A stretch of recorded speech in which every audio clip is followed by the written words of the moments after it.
am presenting a clock to them. They have chord here. X is 3, sure.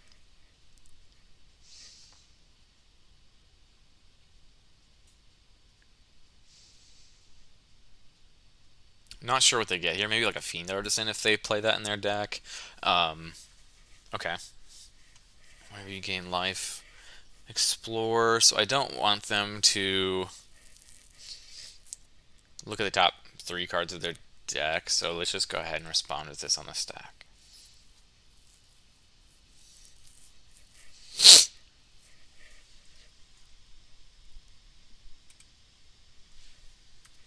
And yeah, because this would also potentially make them bigger, right? Whenever you gain life, it explores, yeah. So it could potentially make it bigger and put it out of the volley range anyways, and they don't get to look at the top 3 cards of the library, but they did get to draw an extra card. So there's trade-offs, obviously. They found third veteran, which is really good. Gain 3 life. Land, okay. They're still not in a good spot to attack or anything. I would like to stop finding lands. That would be pretty great. Let's go ahead and just play the Stomping Ground. I'm still going to hold 2 of the lands just because I can discard them to Fable and Bitter Reunions. Anything that I find, literally anything that I find, right? You know, I've got a lot of good draws from here. Them having double Skyclave was a huge bummer for us, though.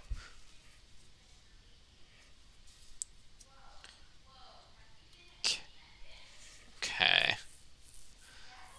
Oh my gosh, wife is really loud.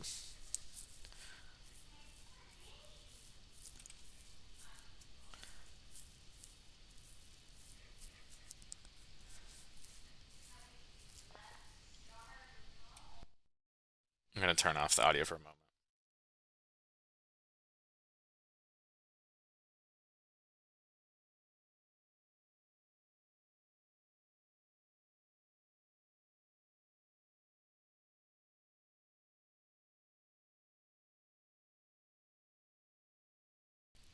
Yeah, so they found Amalia, but just, all this does is explore 3 times for them. So they get to set the top card of their deck, so Coco's on top. That's a pretty reasonable card to have on top.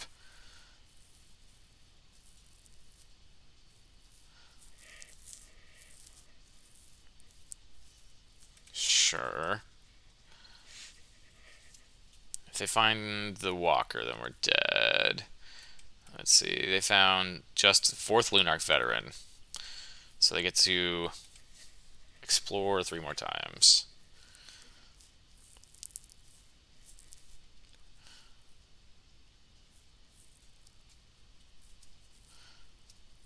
So she'll be potentially a 6/6. Aetherflux Reservoir. Okay, interesting. But we can kill her if they let us. They do not. Action would be nice. I guess that counts.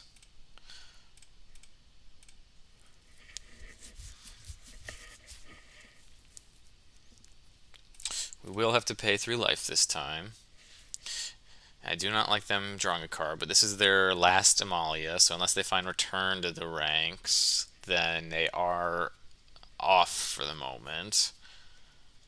They could also find Beseiju to get that back, which they've shown us they do have. So I think we just have to keep pushing these in. Okay, very happy to have them lose another Lunarch here. The backside is when another creature leaves, gain a life. So I don't think they'd care to disturb that, but they might. Okay, they found another land, is always good news. Aetherflux Reservoir, sure. Let's get to 50. But we could blow that up potentially if we find anything, right? Like, we're still just drawing land after land after land, although this chain was a very timely draw.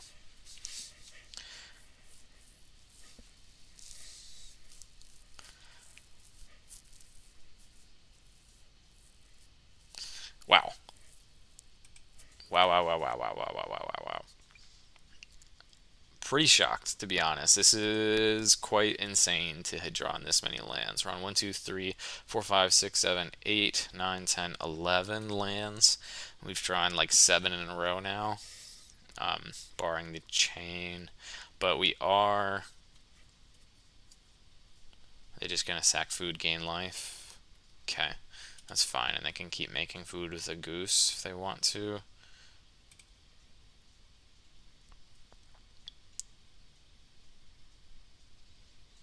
Wild Growth Walker, sure. So if they find a way to get rid of this chain, or get a return to ranks, then they'll be in business. Okay. Perfect information in their hand. Sure. They're just gonna disturb both the veterans here. Gain a lot of life. They still can't Aether Flux us yet, though. They do gain a lot of life. Sucks. We've been putting pressure on them nonstop, but if I find a temporary lockdown, we'd be in a really good spot. Of course, we find another land. These are 1/1s, so we'll just still push in.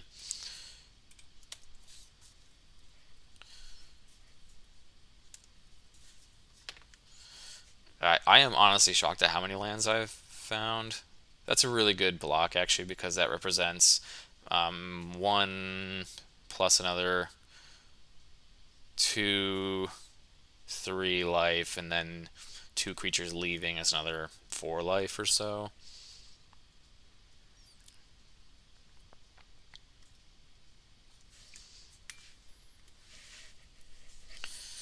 This is, yeah, honestly the most ridiculous thing ever. I've never drawn this many lands in a row, and it's kind of mind-boggling to me.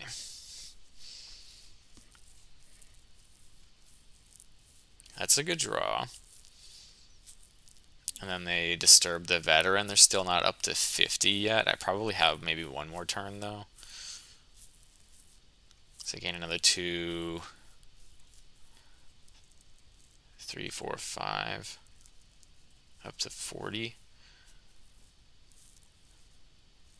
Okay, turns out I'm bad at math. If I find lockdown, though, that is absolutely bonkers.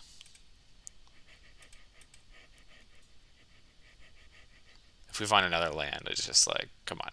All right, 1, 2, 3, 4, 5, 6.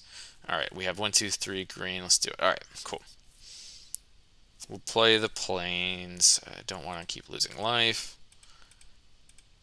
Finally found action. And this one's good because this prevents us from dying. We'll just get rid of this reservoir here and make a 4/4. This gives us more onboard pressure. And then we'll send in some more things this time. We'll send the Voha in addition to everything, because then I still have some pretty good blockers here.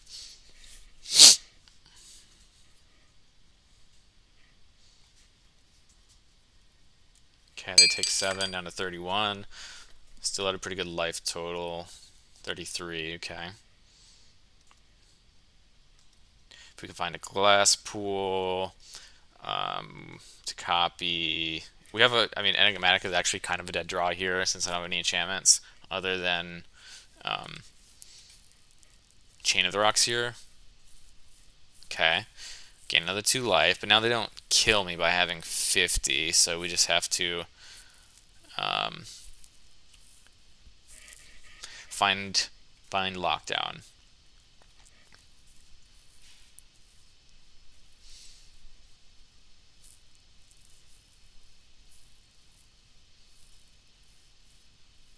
Fable's a start.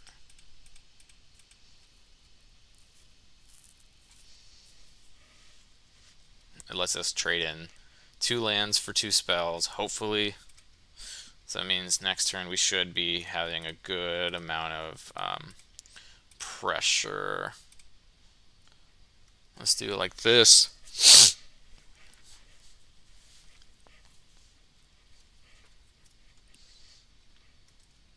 Okay, so they're going to take what? 7 plus 8 is 15 here.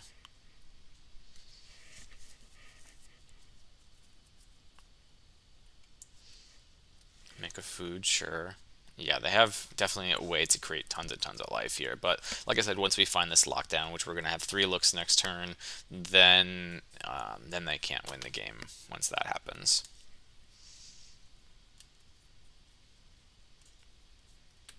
Sure.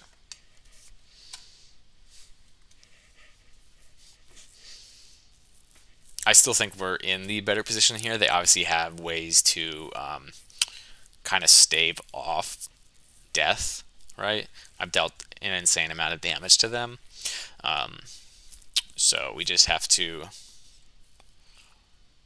keep applying pressure.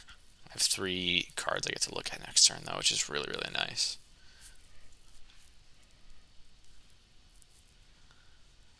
Okie dokie. Cannot believe I've still continued to draw lands. Alright. Let's go ahead and cycle.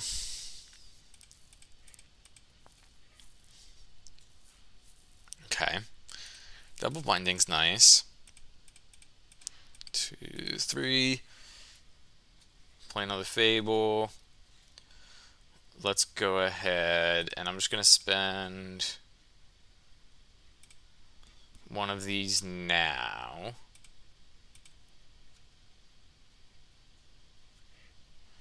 And this is whenever it just leaves, period. Would be put into a graveyard from anywhere, exile it instead. I don't know actually how Disturb's costs work with that, but I need to get rid of one of these things that keeps gaining them life. And maybe it's this Shaper Sanctuary actually, because that's what keeps gaining them cards, and then that lets me play the other one pretty effectively, I would say. Let's go ahead and push in. I'm going to hold up the other binding.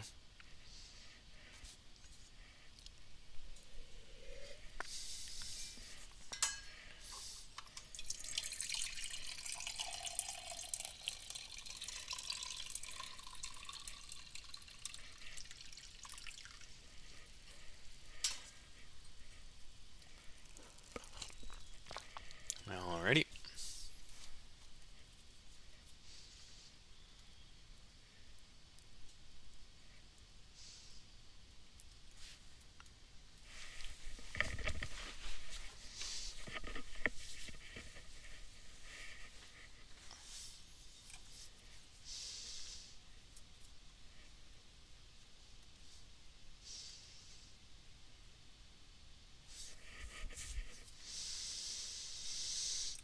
Let's go ahead and spend a binding now.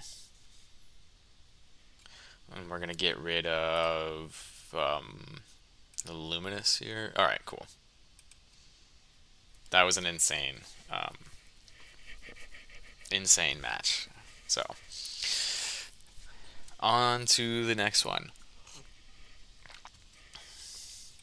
What was that? I think that was like, honestly, must have been 11 lands in a row or something like that. That was, I mean, obviously, I think we had Chain and Titan, and then finally we had Fable into some stuff after that, but we still drew an insane amount of lands there. I don't think I've ever had that bad of luck with drawing lands, but it certainly feels bad. You know, even cycling lands into more lands, right? In a spot like that, it would have been really great to find the Valakut Awakening instead of like that Triumph, because then I could shuffle away all those lands and it would have been really nice.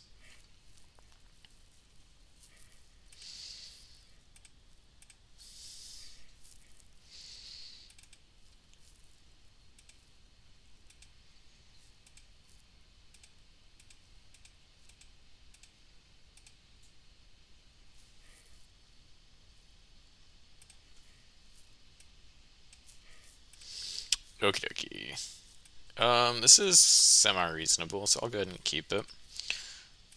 We've got removal in the lockdown, and then we've got Fires Enigmatic on turn 4.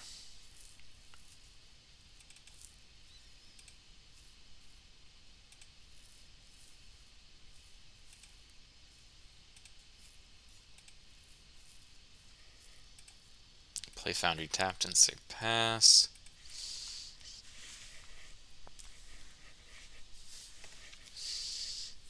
I look like a Karuga deck right now,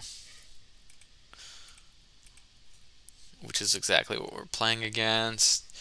So that could be Quintorius or it could be Karuga Fires. So we'll see. So this lockdown is actually just not important at all now. Red, white, and white. I don't know what that means. I guess probably means Quint, I guess.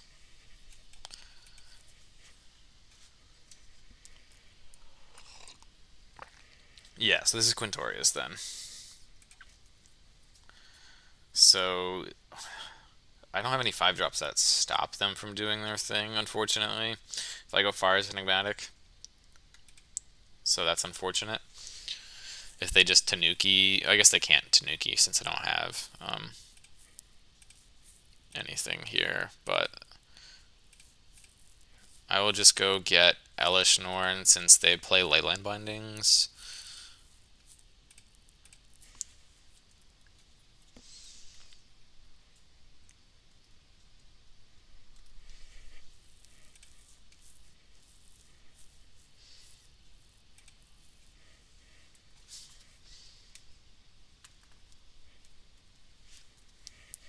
And then this also just gives me a clock against them. So since they didn't have... Or how did they get... Oh, they have Stomping Ground. They do have green. Okay, sorry. I thought that was a Sacred Foundry for some reason. So they can Tanuki in my turn. Okay, they get Karuga even though it's not going to do anything for them.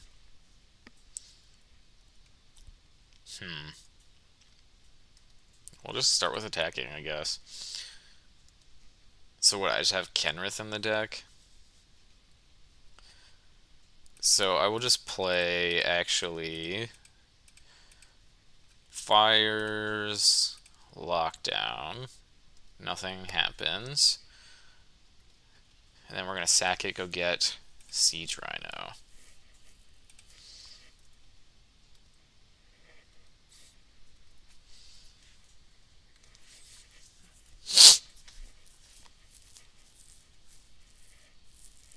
If they have Quint here, we just lose.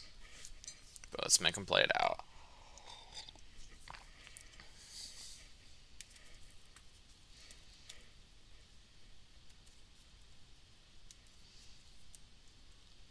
Because it's possible that they get through all their clones without getting... Like, if they go... Oh. Interesting.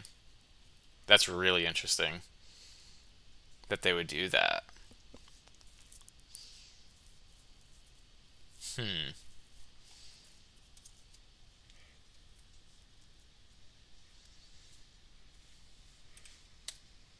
Let's go ahead and attack the Quint. Get it off the field.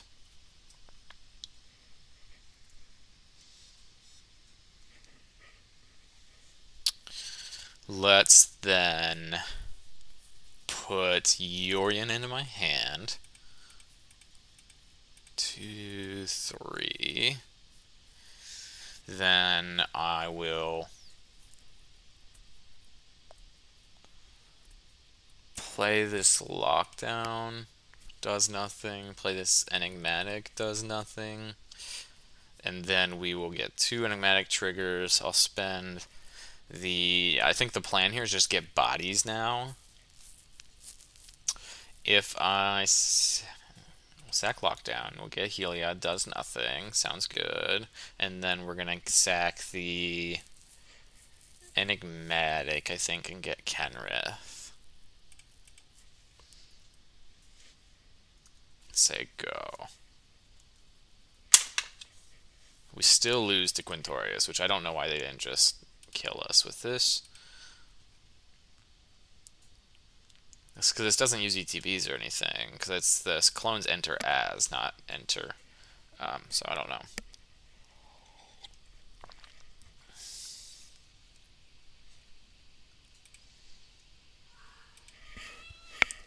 Come here.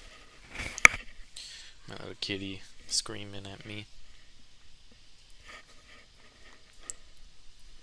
Yeah, I don't know why they did that with the Quintorius. That just didn't make any sense to me.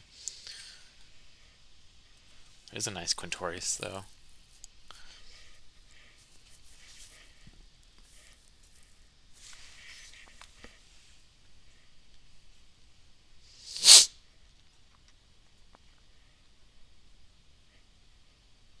I'm not sure what they do from here. I have good draws and get lost, but I also just have, let's see, I have lethal next turn. So if I send all my creatures and whatever they don't block, I just put 2 counters on, and then I'll have 15 exactly. Can gain life with some of the other stuff here. Oh, okay. Interesting. Don't know why they did that. So we're going to drop all the chains. We want vetoes. We want disputes. We want censor. Going to drop the fires. And I think that looks... I want to drop the lockdowns. So let's bring back in something else. We'll bring in Larcenist since they have like herd migration. And they'll have instance of their own. We'll bring in one of the fires here. I think that will be fine. Yeah, I think that should be fine.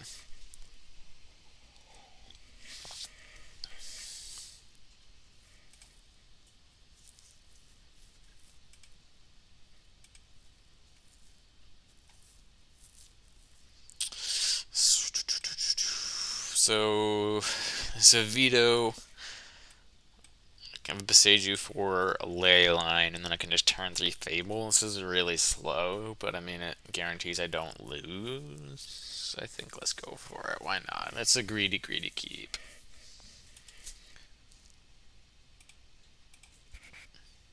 We'll go Rafine into Foundry. That way I've got veto up. And now this hand is like just infinitely better. We'll go Besage you into Beanstalk. If I draw Stomping Ground, that would be great. Because I don't... Yeah, especially if they're playing Double Triumph, they can't kill me next turn. Right? If they go... Yeah, because they've got a little bit longer before they kill me. They can Binding that. Okay, cool. Now that I have Binding, I am absolutely not going to lose. If they Tanuki, then they go to 4th land, and then so I do need to hold up Binding Veto. So we'll play.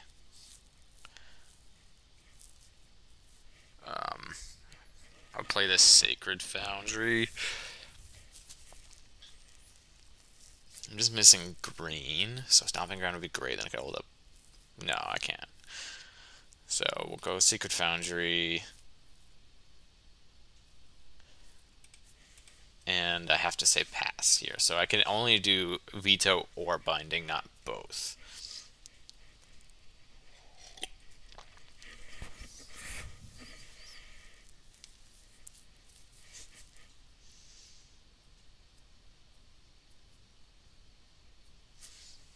Okay, they're just going to keep ramping.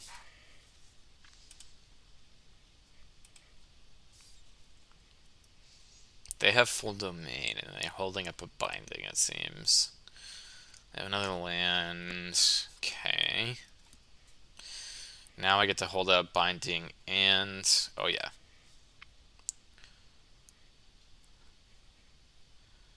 Do I have to... Oh, I can't hold up binding, and I needed to play the Sacred Foundry here.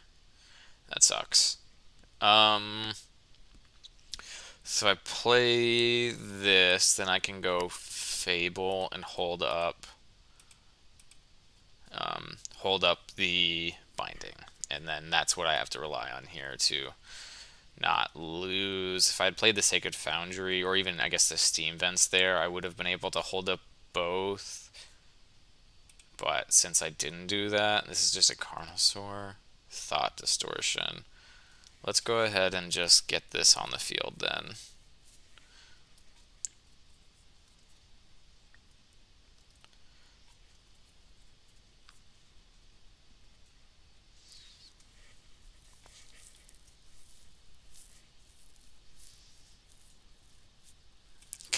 discard Steam Vents, Hollowed Fountain.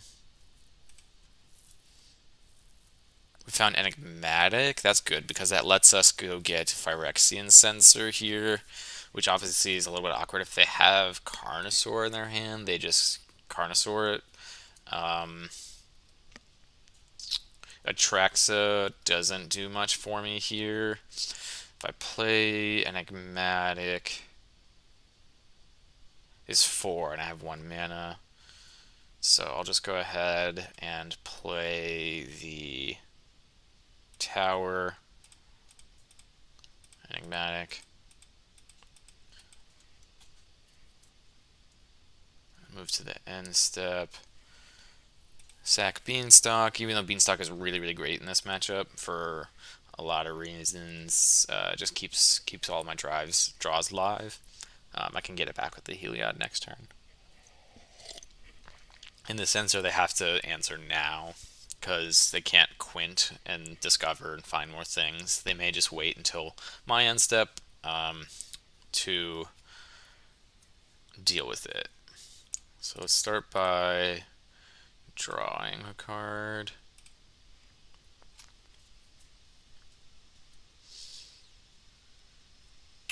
Okay. So this lets me sack it, go get a glass pool for the Sensor. The other thing being, I don't know if I want to attack yet.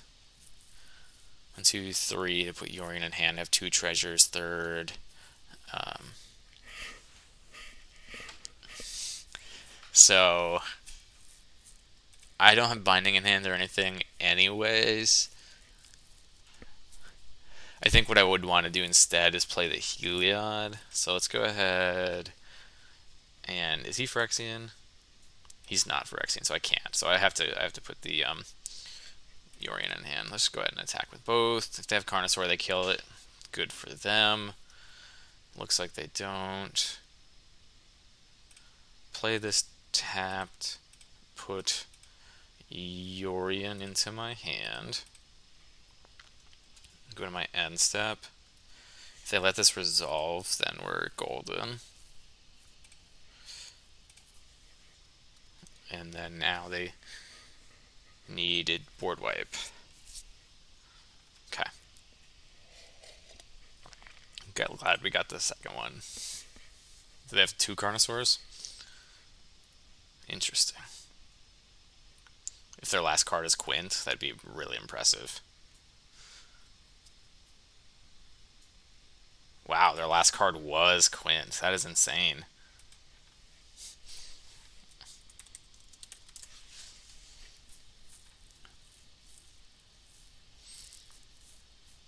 That was an insane hand. Double Carnosaur and a Quint. Wow.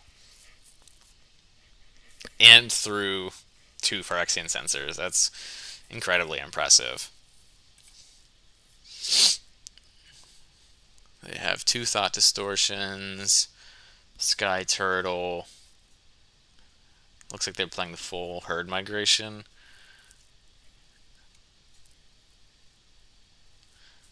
Carnosaurs, of course. 2 Sky Turtles. Okay.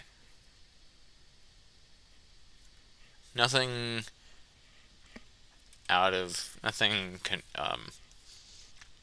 surprising there. Although that was insanely. That was really, really good for them to have double Carnosaur Quint as the only 3 cards in their hand. There's nothing I could have done about that, unfortunately. Especially because I went Thought Distortion into that.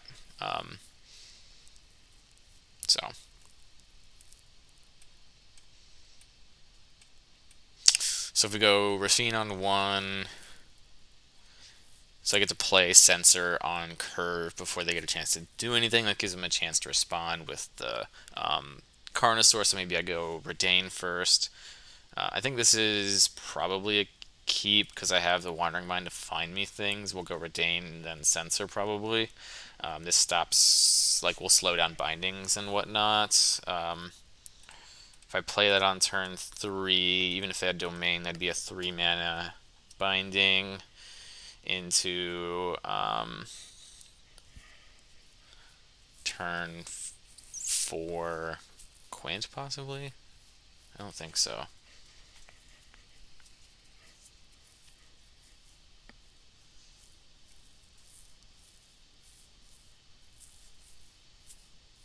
If we draw a Beanstalk, that'd be nice.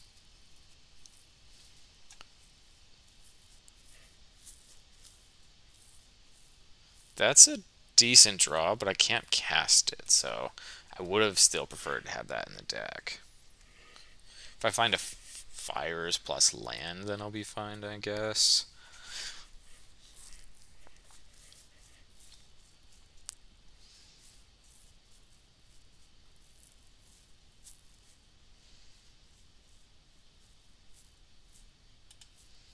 So they need red-green to finish that, and this is just red, so that get lost is a great draw. So they are still on domain of 4, not 5 yet. This will slow them down, and then hopefully I find another land next turn. I still don't think I can't lose yet. Now they have full domain. They could pay 3. Are they just gonna Tanuki here? Footsteps, okay.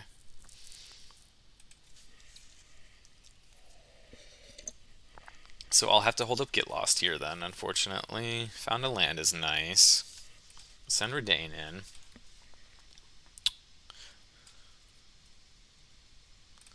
We'll actually go ahead and play this. I know I said I was going to do the other thing, but this gives me 2 pieces that they have to fight through. So I get to develop my board and put pressure on them while also forcing them to react. Because they have to answer both of these, right? Because the Quint currently costs 7, Carnosaur 6, so they're still 2 turns minimum away, 2 to 3 turns away, and then the Censor prevents them from doing any Discover shenanigans. And their bindings cost them 3, so that would be their whole turn to cast a binding on any one of them. And I can respond with a Get Lost on the binding if that's what they cast. Do they have Supreme Verdicts in their deck? That would be pretty insane. Which they couldn't cast the Supreme Verdict because of Redain. Oh man, I love Redain. If I find another untapped blue source, I can Larcenous them, which would be nice to have. Okay, didn't find that. We'll go ahead and play the Ketria Triome, and I can... Gosh, that really sucks, because I think I definitely am going to get Verdict. Looks like they have Carnosaur. Target Redain. Yeah. And then they could Binding the Censor.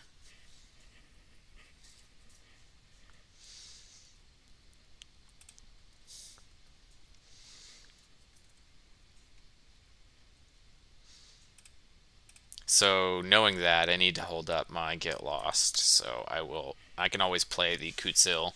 If they do nothing else, that lets me scry. 1, 2, 3, 4, 5, 6. This is Carnosaur here. Thought Distortion. All I do is lose Get Lost. That's fine. It sucks, but it's fine.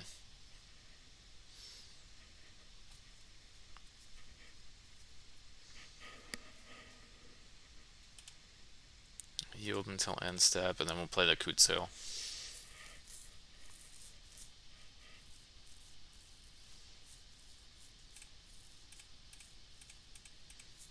And then we'll scry, hopefully finding some stuff to respond. Veto is definitely one of the things that we can respond with. So I should be able to...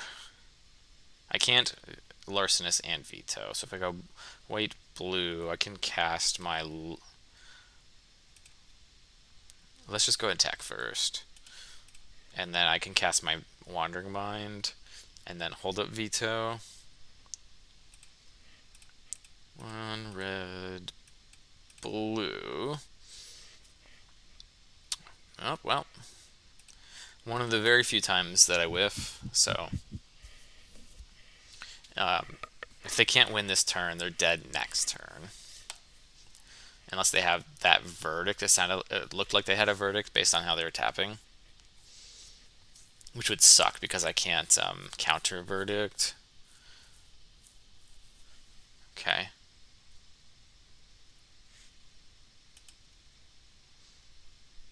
I don't know if I accidentally hit yield or not, but okay, so they take 5 down to 2. But that doesn't stop them from... They still can't quint this turn. Or they're down 2 Carnosaurs. Okay.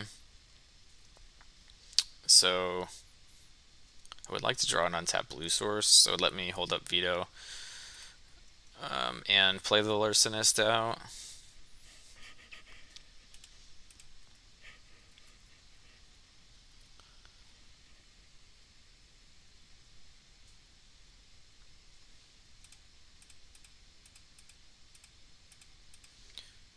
Let's put Yorion in hand, hold up veto, say go.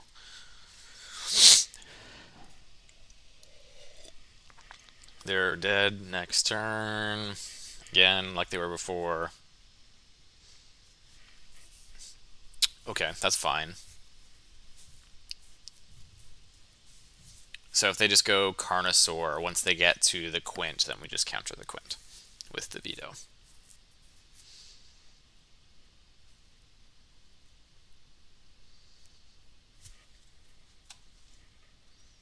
Because this is in the air, the Wandering Mind, I should still be able to kill them.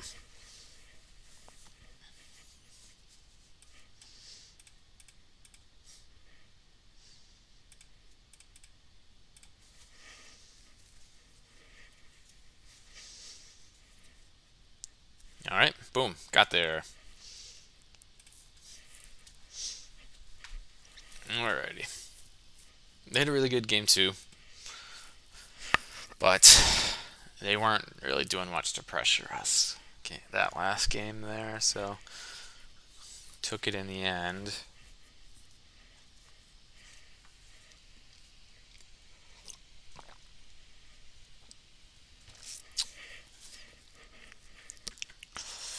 I mean, those are the 2 top combo decks of the format now, with Lotus being the 3rd, so going 2-0 against these so far has been nice. I think both of those are good matchups for us relatively. We have a lot of good interaction pieces for them that makes it not as bad as like Lotus Field, which Lotus Field is just has stuff that just goes over the top of us. This is a lot slower. The Quintorius plays a lot like a control deck until it gets to the combo, much like Creativity would. The problem is that a lot of their spells are just ramp, ramp, ramp, ramp, then quint combo. So if you can develop to your board and pressure them, then they generally just lose, right? Because you saw that they just waited, Thought Distortion. Thought Distortion didn't really do much for them, that game at least. Game 2, it did. It got like 2 vetoes and stuff out of my hand. It was really good for them.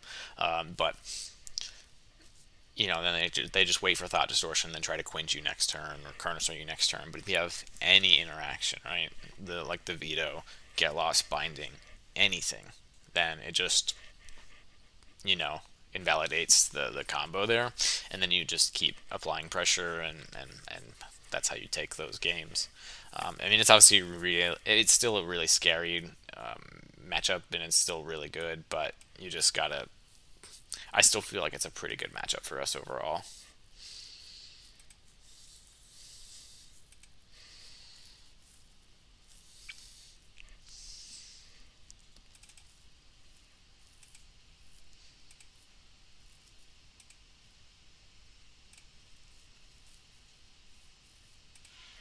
Alright. This is definitely a mulligan. No red source. This is fine. We'll put back second Get Lost probably.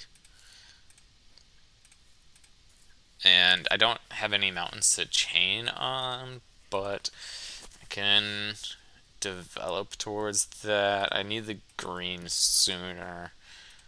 So if I find any untapped land, then I can play this Beanstalk on 2. Looks like we're against blue-white control, which is a huge bummer. Definitely going to be losing this game. Now the question is it blue-white Deserted Beach or is it blue-white Lotus? That's the question at the end of the day. Either is a bad matchup, so. So this chain is probably dead now, which is fine because it was dead anyways because I'm a mountain. The Get Lost is live, so it's blue-white Deserted Beach, which is nice. It's a little bit better. They run less farewells. So that's good news, but they very clearly have counter magic here. So at the very least, let's just get it out of their hand. And if they let this... Well, actually, I shouldn't, just in case. Turn off auto yields, just in case I find the land. Okay, don't find the land. I am surprised to see them let that through, though. But we are missing land drops, which is obviously terrible in this matchup. Chain is live again. So hopefully find a land. Then finding field is kind of rough. But let's find... There we go, land. Let's go ahead and just hold up Quintorius here, I think. And then we'll scry with it. They probably just go Deluge here, yeah. Man, my computer is really not liking what's going on right now. I probably need to close and reopen MTGO. Still has that like memory leak issue thing. Teferi's really good, and we'll respond with the in response to the draw. We'll Get Lost it.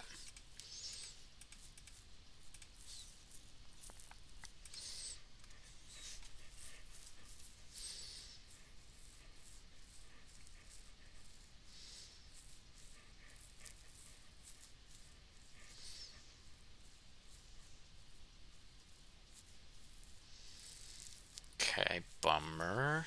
Well, not the first game of this league. I drew 11 lands in a row. This game, I'm drawing no lands. So tell me how that makes sense. Need a little balance here, Enigmatic. What are you doing?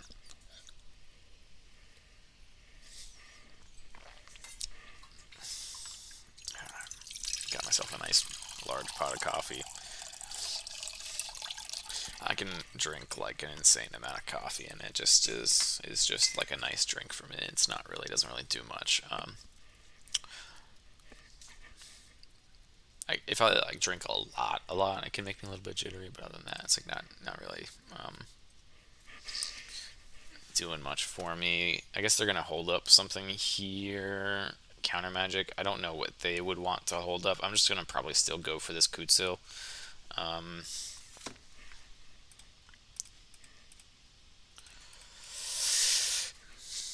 Okay. And just try to scry. I mean, they may not counter it. I mean, although there's no reason not to. They have 7 cards in hand. It's like they should probably. Yeah. Okay. There we go. That's nice. So let's go ahead. I'm just going to chain the shark and then cast a Bitter Reunion.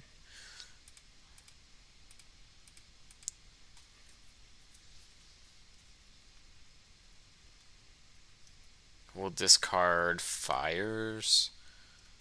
Okay. Fable's a good draw.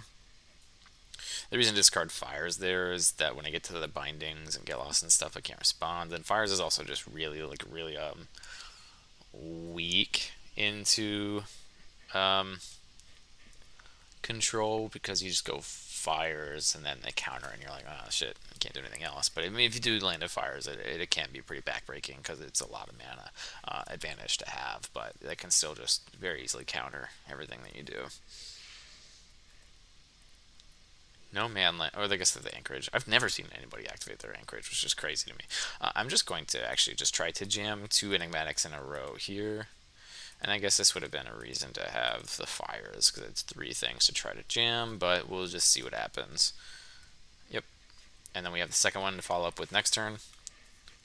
Right now they haven't been drawing cards, although of course they have a deluge in hand now. So this is just a way to just start pulling things out of their hand.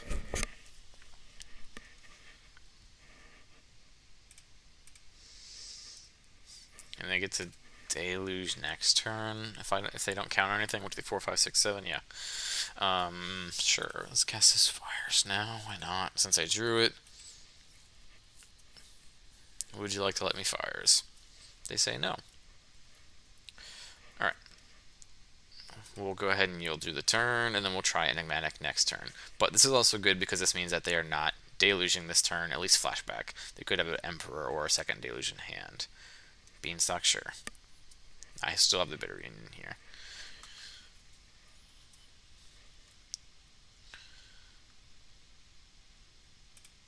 Raffine is a good draw. Let's go ahead and go for a Fable, actually, because then this lets me filter.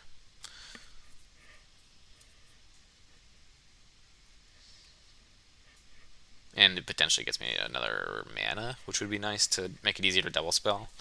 Next turn, 1, 2, 3, 4, 5, 6. We go to 6 mana. They just march the token, it looks like. Or they're flashing back Deluge.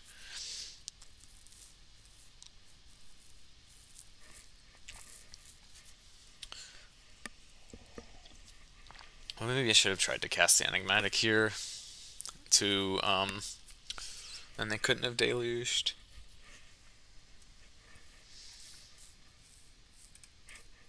We have Heliod, so that's good, but drawing the second 7-drop is not good.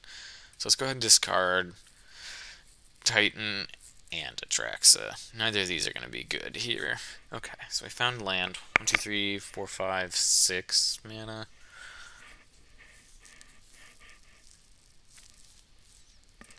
Let's just play Double Fable. Oh, I can't play Double Fable. We'll play Fable and put Yorion in hand. No, I can't play Double Fable. Duh. Steam bans.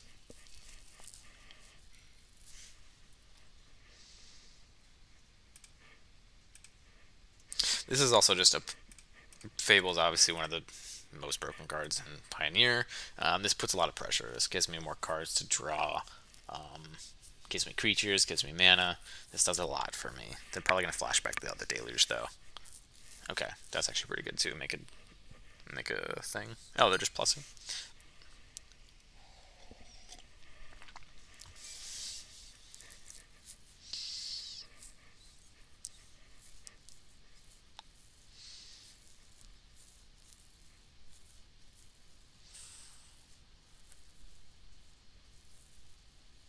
Yeah, it's crazy how much longer Pioneer.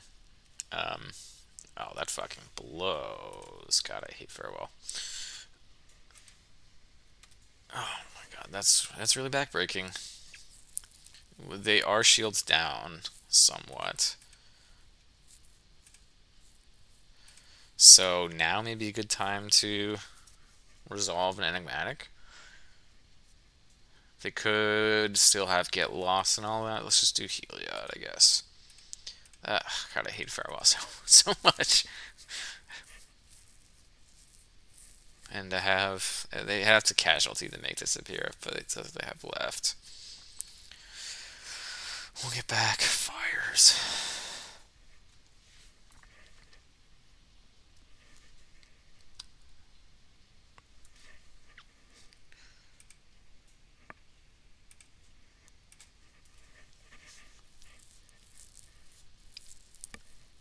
Blue-white is always one of those matchups I absolutely hate going against.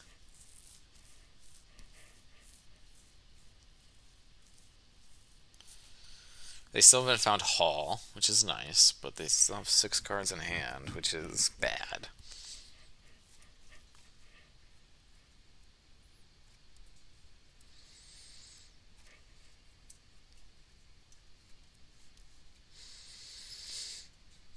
So I could potentially just flip Heliod here.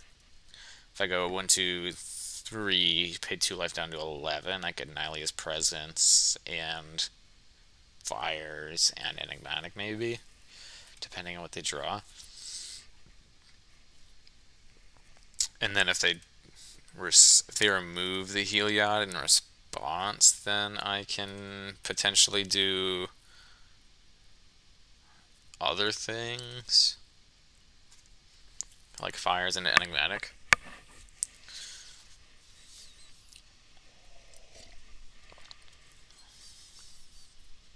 I guess I probably could have attacked there because he's got 6 toughness now, but they would have exiled it with the Wandering Mind. I don't know actually, or the Wandering Emperor. So I don't know if that would have been worth it. But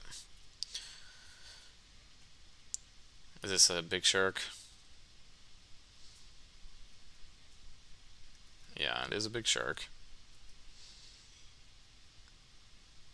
Let's stop on their draw step and respond with the Nylia's Presence on the Steam events, I think.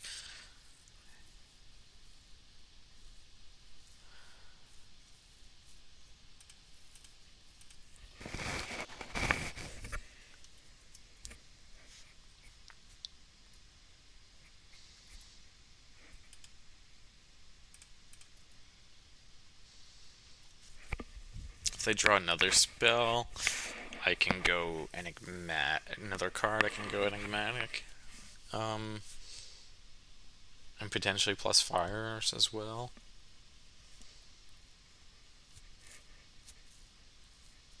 I may actually just try to go for the Fires. I can't cast any other things, but that means it makes them counter the Fires now. And then, do these fly? If they fly, then I might be dead. Yeah, I think I'm dead. It's 10 in the air. They should have activated the other one. Oh, okay, yeah, I'm just dead. Yeah, let's just, yeah, I'm not gonna deal with it. We're just dead.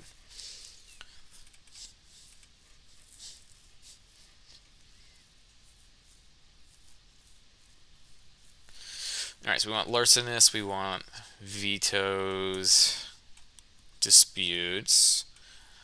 Lockdowns are out. At least 2 of the Fires are out. Chains, I mean, they obviously have creatures in the Sharks and the Samurais. And I can still cycle them, so to speak. I like keeping Kutzel just because it's a instant speed thing, and the Furlway gains me life and all that. So I think the last cut is fire. I don't know. Tolsmere.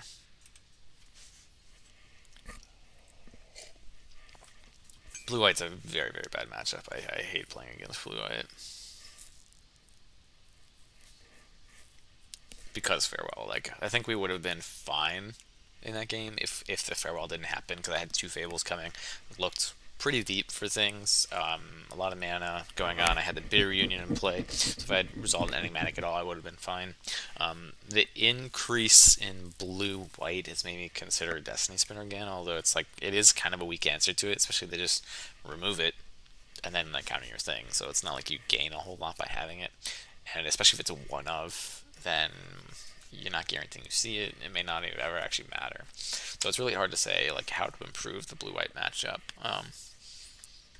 So if they had like a Cavernous Souls for enchantments, which would first up be insanely broken, right? They should never do that. But if they did, that would be something that would help the matchup a lot. And the thing is they get to bring in some really good counter spells post board if they have more change the equations. Which obviously they main board change the equations, but maybe I don't know if they have more on the side. because mono green's not as big as it used to be. Um, I mean, they already have a lot of counter magic, right? So we'll just see what happens. But yeah, it's pretty crazy how much longer Pioneer leagues go than like Modern, which you can get like a Modern league done in like 1 to 2 hours, and we're already at 2, and we're only on halfway through game 3. This doesn't do anything.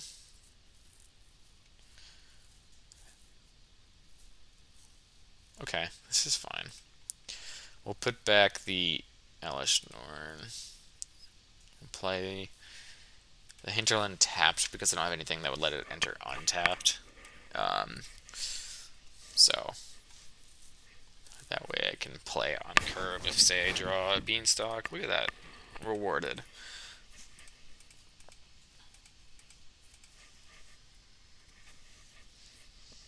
And we can play a Fable next turn. Potentially a turn 4 Siege Rhino. They could have Censor this turn, which, like... Because then maybe I go just, like, Bitter Reunion.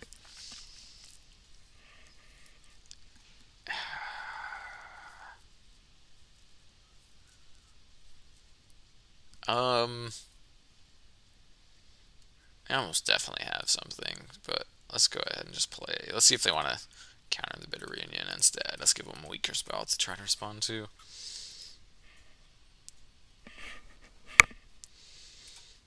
Okay, cool. I'm going to discard the Boseiju, hopefully finding another land. Did not.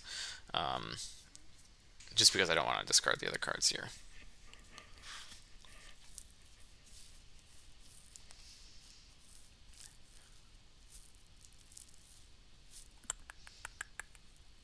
Obviously this is not great, because now they definitely have more counter spells available to them with the Fable. But I think let's get it out of their hand. I know they've got it, but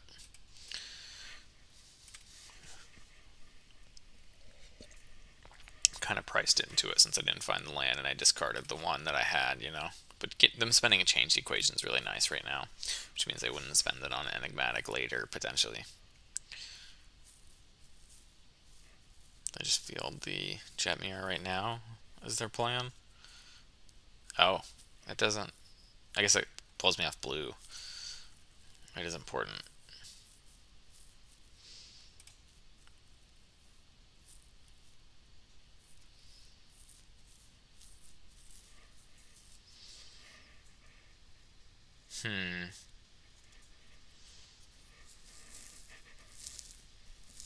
Let's just pass. And then we hold up Get Lost.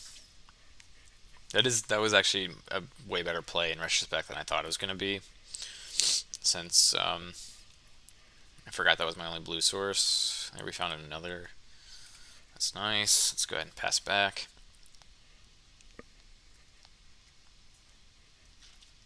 We have full domain now, but we still don't have any bindings. Deluge I can't do anything about. I've wondered before if the Yorian version would be good with like things like Unmoored Ego in them, because then you like Unmoored Ego, like a Deluge would be really good here. Okay, sure. Are they gonna daze me?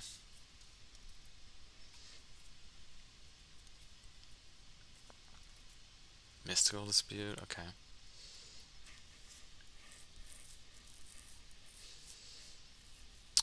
Let's force them to act.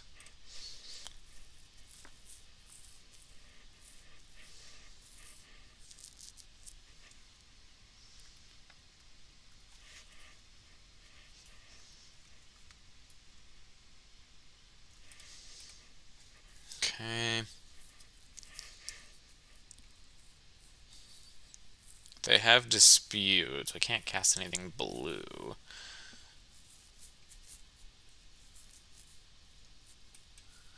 Let's just go ahead and pass. So if I'm countering a daze or something, I have to spend the veto because they have the Dispute in hand.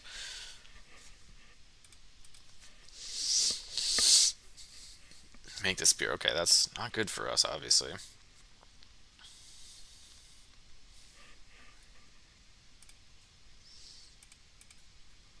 if I had double blue, I would love to like dispute and then kite out their dispute and then veto this, but I don't have that option, unfortunately.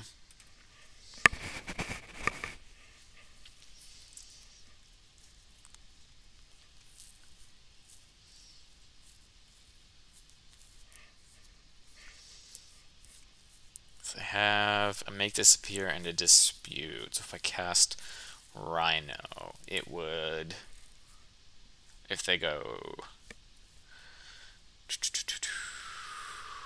I would be able to dispute their thing, right? So we go white, green, black, 1, and then we have dispute. If they go, they'd have to cast the make disappear on this, so.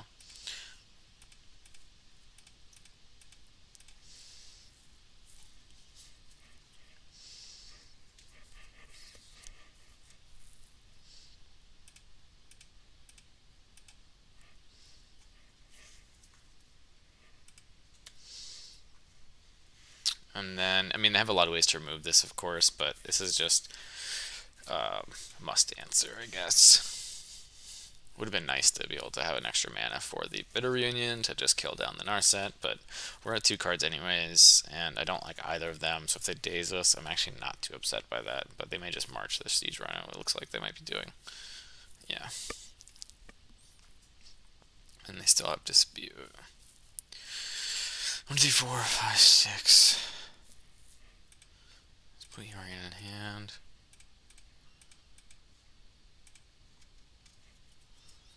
Say go. We can't draw off of the because of the Narset with the Beanstalk. That's kind of awkward, but we just kind of have to develop to the board.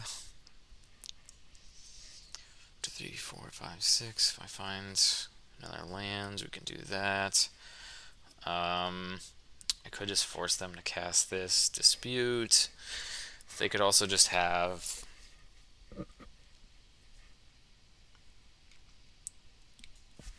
I'll just make them cast it. That way it's one less thing to worry about if I try to cast this Atraxa later.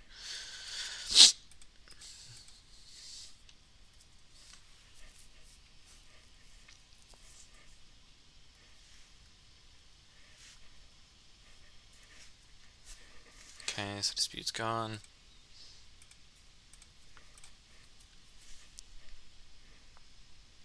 This, oh, okay, castle. Okay, nice. We can chain a token next turn, which is nice. We don't know anything about their hand. Oh my gosh. I've got to restart MTGO. It's freaking out. Okay. We'll do it here. Get rid of your token.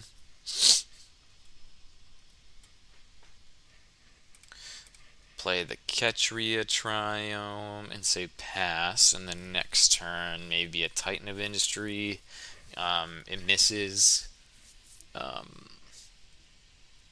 Change the equation and dispute somewhat, unless they just hard cast the dispute, which I mean is like not out of the question, but misses those, and then, but it does still get disappear. Make disappeared.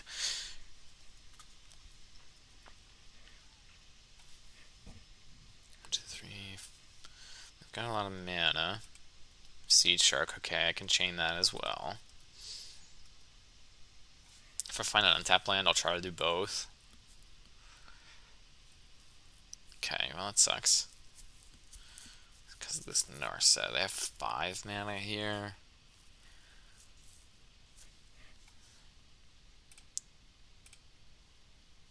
Yeah, let's just try to get rid of the Siege Shark here.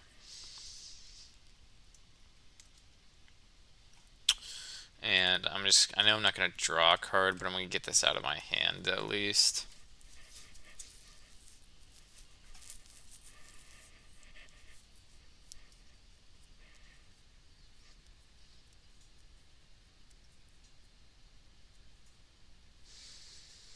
That's second Deluge. Okay, so they still have 2 more Deluges in the deck. Pathway, Okay. 1, 2, 3, 4, 5. Fairy is a good draw.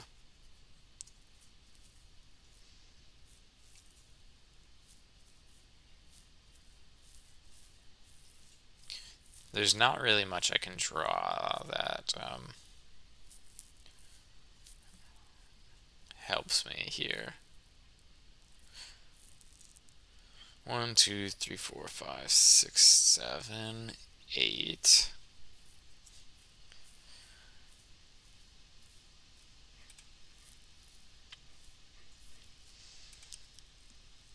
In the off chance they have Censor or something, let's just cast this.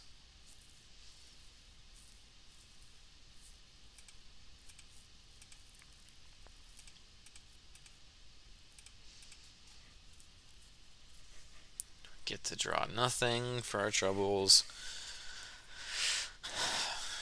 Looks like they're letting it resolve, possibly? No way, right?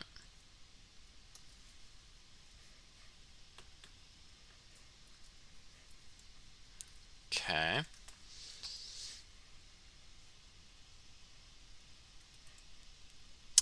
Pretty certain there's no way for us to win this game now. It's just like such an impossible matchup, but let's play it out.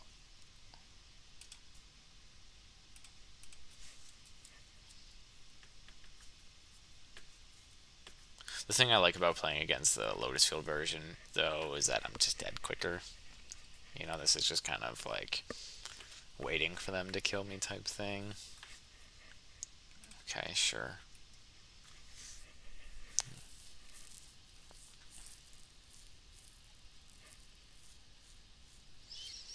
We'll go for Atraxa, but they'll have 5 mana, so it's not like...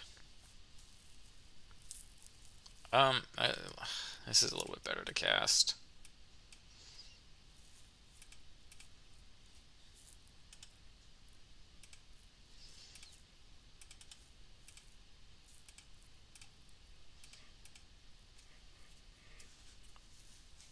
It also lets me explore.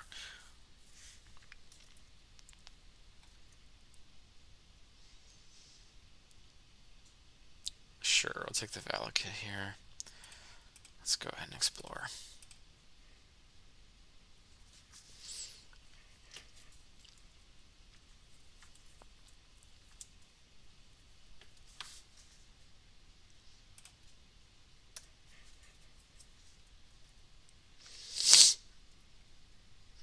Yeah, I think they just activate these and we're just dead. So I'm just going to concede. There's no point in doing this anymore.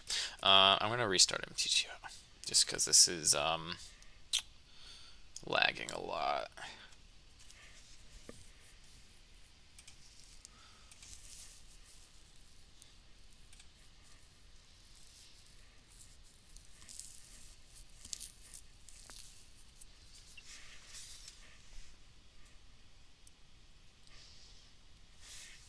Alright.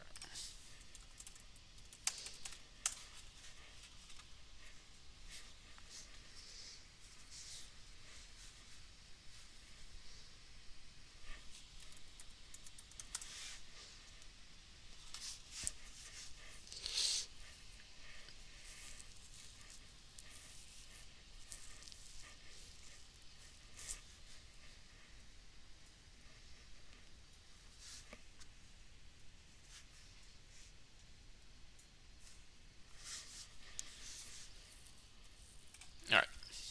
Let's jump back into it.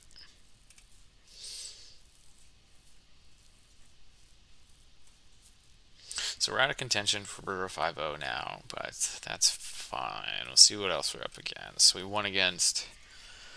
what was game 1? Game 2 was Quint. Game 1 was Amalia combo. And then that was blue-white control, which is just an abysmal matchup.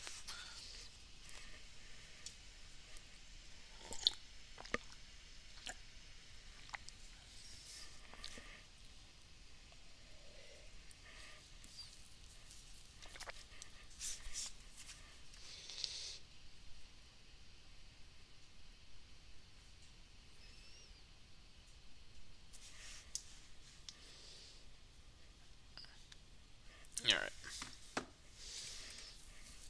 We get to be on the play, which is nice.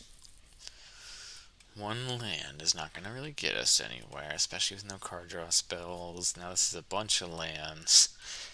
This is probably not good enough either, so I'll put this back as well, even though it's turn 2 domain.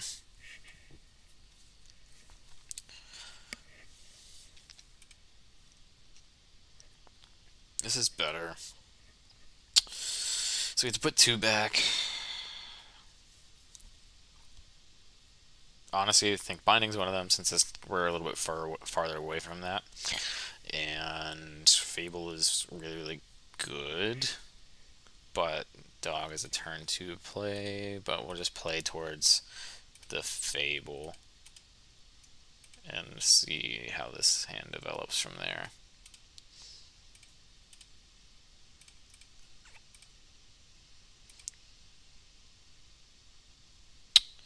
Okay.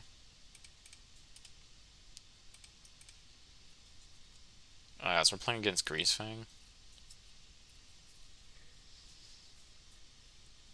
This hand is not great against Greasefang, since I don't have any removal. And if I just go turn 3 Fable, they just go... Oh, okay, I guess it's just Amalia combo again. This is okay against Amalia combo, I guess. That's nice draw. Let's go ahead and play the Fable. And then we get to hold up Binding next turn. If they try to go for Amalia, they could technically play Wild Growth plus Amalia right now, but like I was saying before, then they just have in Amalia just sitting on the field. I have free reign with... Okay, they're playing one out. They draw a land. And they have a Wild Growth Walker on top. Okay.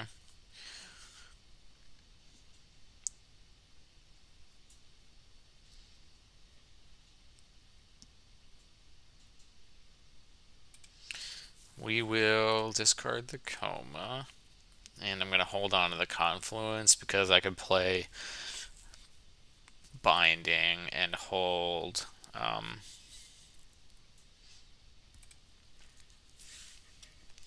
that's actually a pretty decent draw. I can play Fire's Enigmatic and hold up the Binding. Or no, I can't. No, I can't. I have Domain of 3. So that costs me 3 mana. I think I'm still going to go for the Elish Norn here.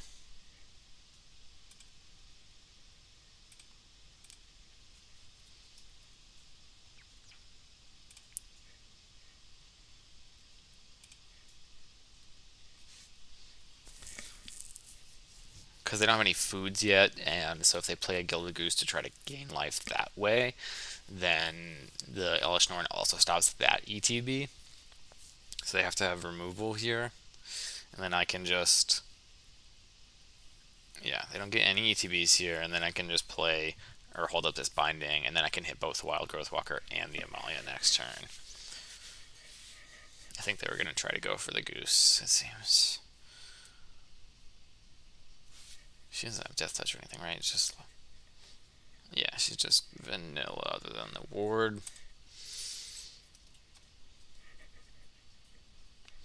They have 1, 2, 5, 6. I could reasonably expect attack with the Elish Norn.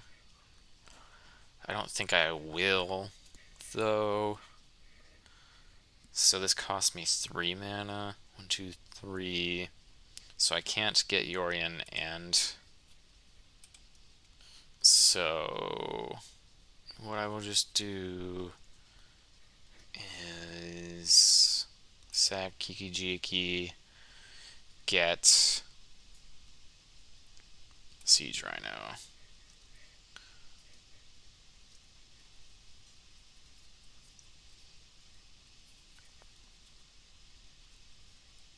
And they're just kind of in...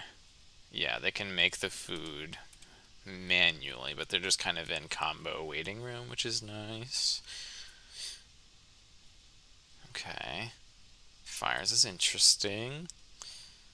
I can't, because if I play it, I could get like Tolzamir. But then I'm very weak to anything else that they do.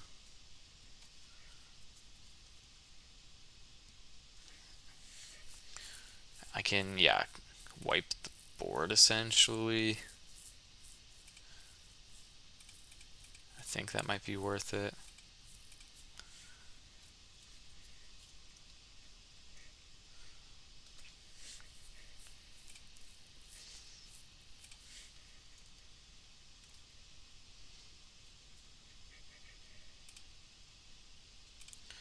Wild Growth Goose.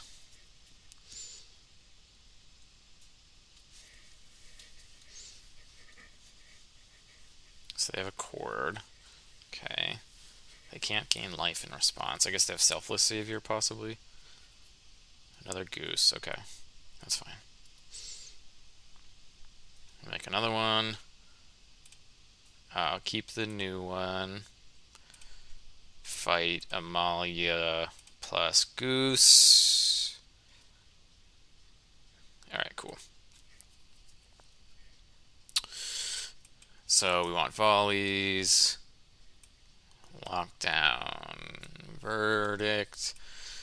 Larcenous. We're going to drop Redain Kutsil. We're going to drop 2 fires to start. I might drop more than that.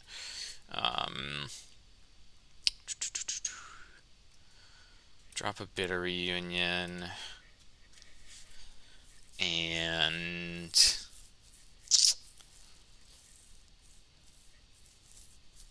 let's see.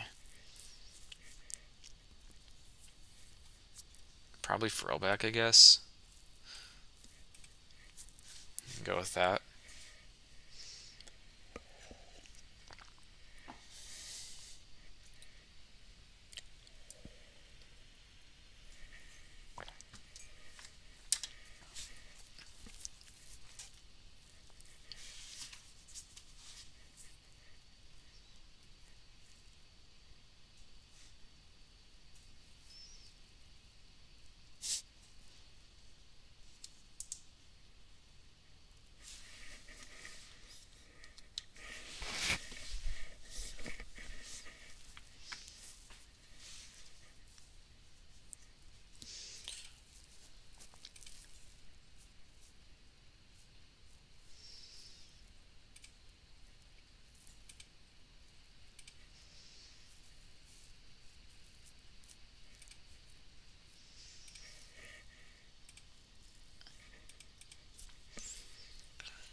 Okay, so it's a lot of lands and no interaction for their combo. We'd have to rely on turn 2 Beanstalk into turn 3 Fable.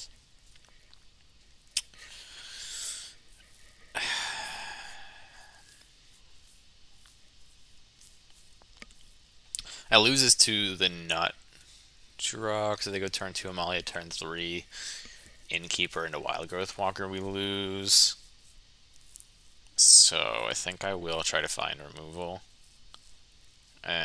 There's removal. I mean, this hand is kind of rough with only 1 land, but we have removal. Let's drop the fires here. Everything else. If we find any land, we have 2 looks at a land before it starts to become awkward. Selfless Savior is actually really great for them here because that prevents my volley, so we need to find Binding. Turn 2 Amalia. Okay, turn 2 Innkeeper, sure.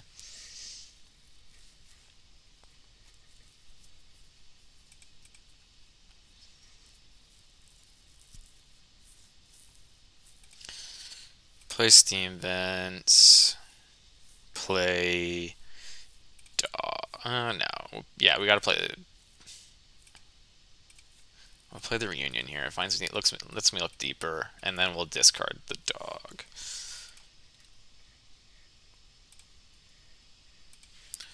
Okay, neither of those are good draws.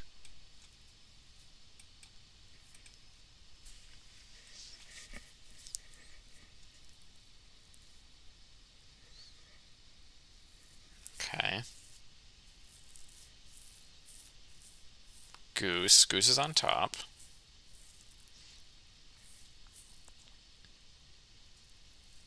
I don't know if that's what they meant to do. Just skipping combat like that. Okay, so I wish I had kept the dog now, obviously, right? But I think we're dead.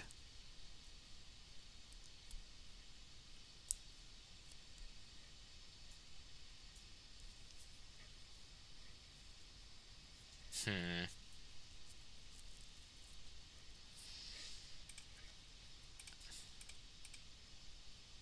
What did they show us? They showed us Goose, right? I mean, there's two cards in hand. I'd imagine they have it.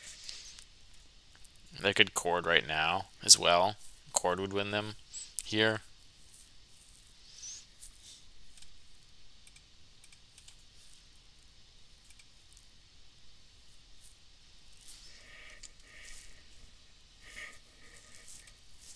All right.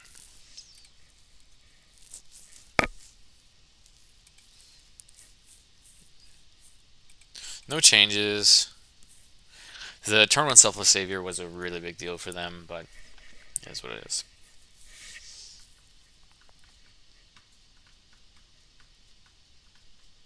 It was a really risky hand to start with.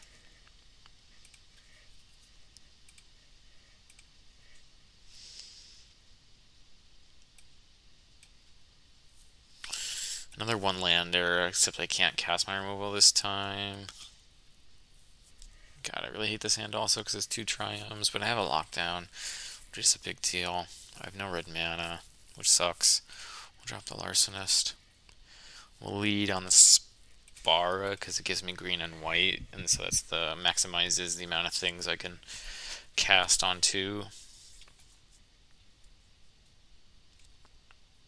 Haywire Mind is very interesting.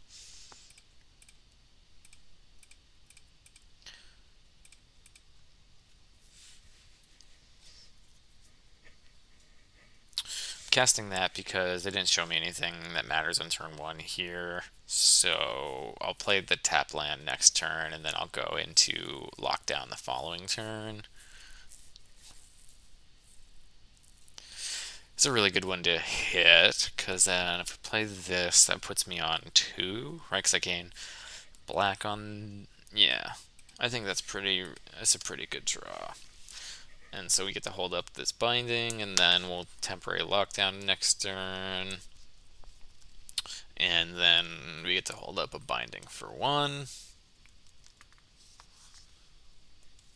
Next, the following turns. Sure. That's fine. I think we're looking to just lock down this next turn. They have an Amalia on top, and they put it in their graveyard. Okay. If they attack with either of these, I'm blocking. Okay.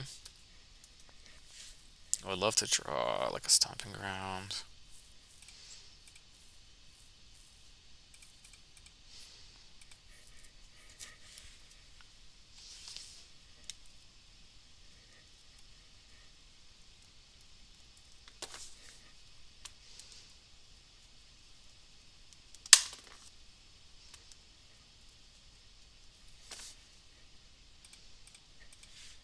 Okay.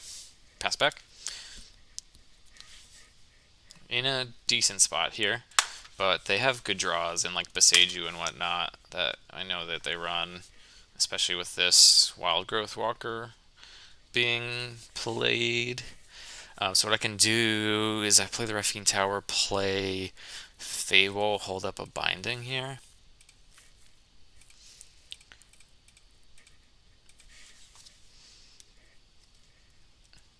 And so if they find Beseiju, they're in a decent spot. Or I guess another Haywire Mite, since it looks like they're running those.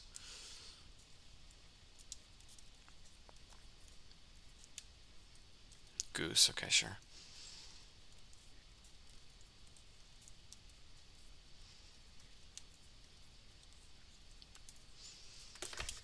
And second binding is an amazing draw. We'll discard this and this. Okay, that's not ideal, but that's fine. Let's send in the Shaman just to make more mana. Then I'll put Yorion in my hand. Hold up double binding plus cycle.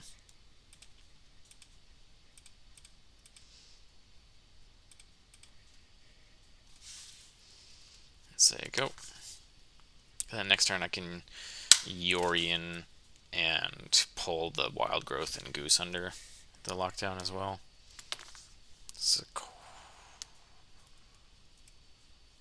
Skyclave.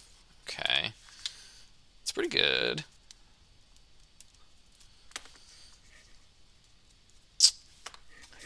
Yeah, let's go ahead. Let's let their target resolve, then we'll binding the Wild Growth Walker.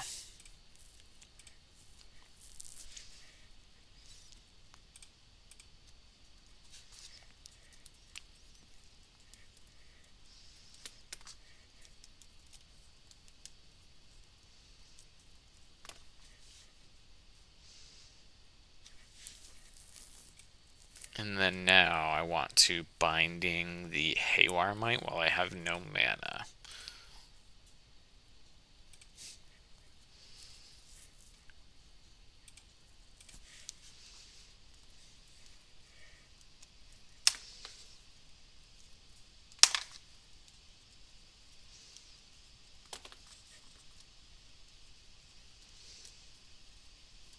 Although I guess they could technically still cord. No, they can't cord here.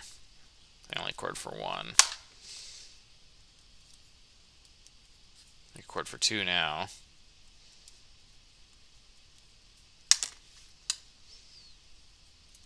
Sure. Wipes the board.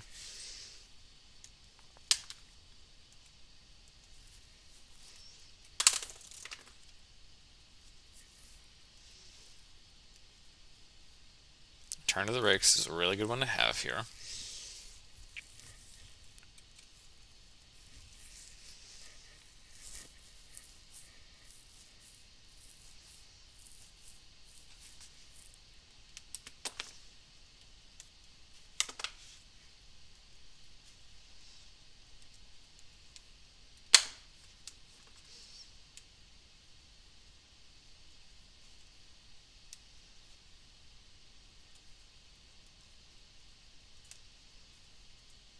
Maybe I should have waited and just corded or binding to the Amalia and then just prevent all of this, maybe? Let's see. Got a lot of cards in their hand now, a lot of lands. They're gonna have a lot of life here too.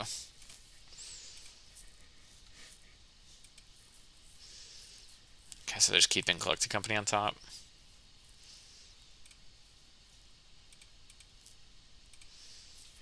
Oops.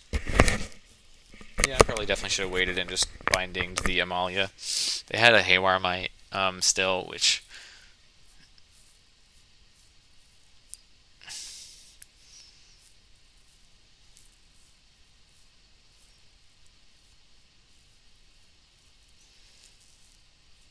So I get to just play Yorion and binding the Amalia here. It's pretty decent too. So let's see, 1, 2, 3, 4, 5, 6, 7. We'll give them back Wild Growth Walker. They have Collected Company on top. 1, 2, 3, 4, 5, 6, 7, 8. So I could actually cast Coma here.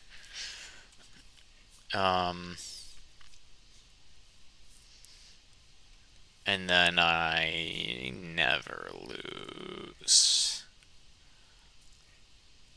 Let's do that. Green, green. Well, they just put a bunch of lands in their hand, right? And Collected Companies on top.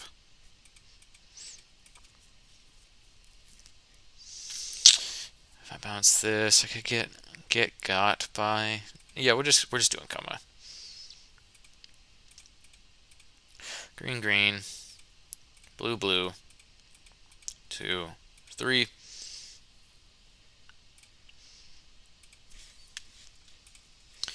And pass back.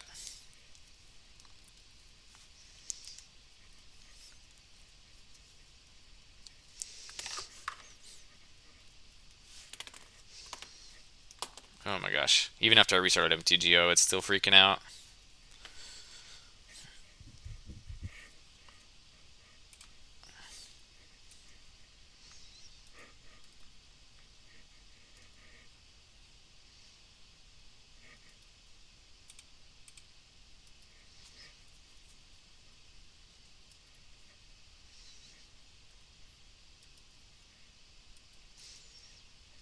Alrighty.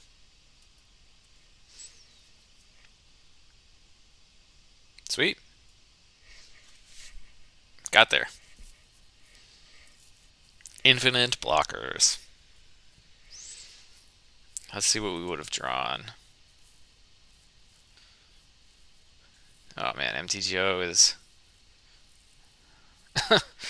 Oof. MTGO is not loving it. Okay, cool.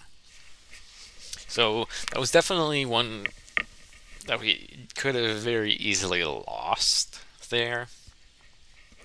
So we got lucky with that coma draw. I definitely misplayed. I should have just waited for the lockdown to happen, then binding the Amalia instead of binding the Wild Growth Walker. It looks like they had Cord anyways, though, so maybe... I don't know. It's hard to say what the correct thing was, because they had the Haywire Mite too, which made it more awkward, because I couldn't, hold up second binding right on the Amalia if they corded for the Amalia, because they have a, they can just get another one. But, yeah, we'll see. Currently 3-1.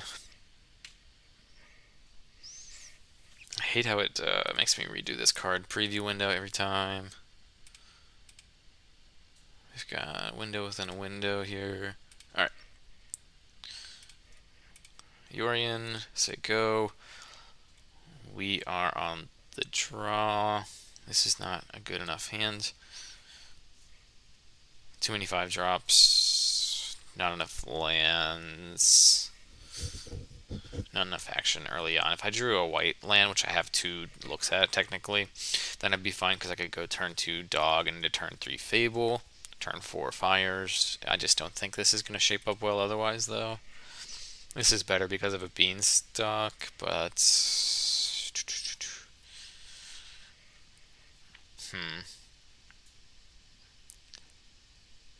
I think Beanstalk is a reasonable enough card to keep on. And then just bank on a turn 4 Enigmatic. So we'll just put back Elishnorn in here, I think. Well, no, I'm going to put back a land. I'll put back Basic Plains.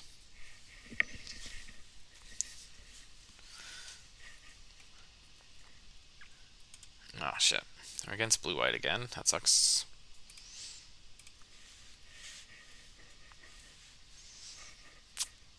God, I really hate playing against blue-white. That sucks. So we're going to go 3-2. 2 losses being blue-white. Beating 2 Amalias and a Quint.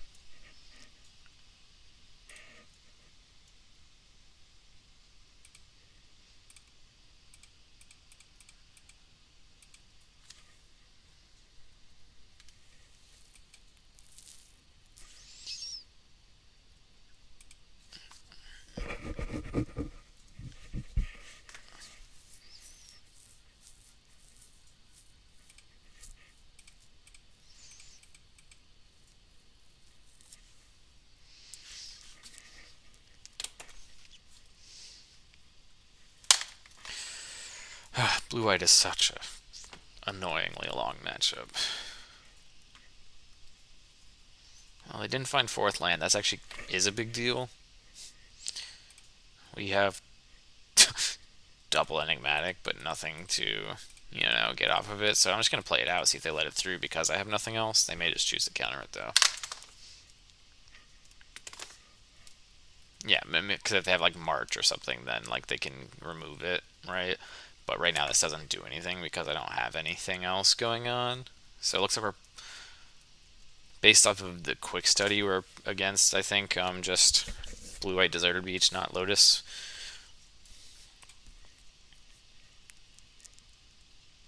Okay, they found Field of Ruin, so I'm glad I bought my planes.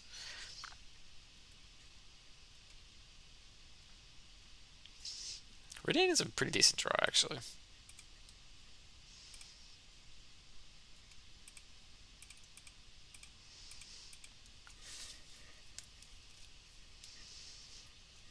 If they don't have a counterspell, they'll cast Deluge in response here.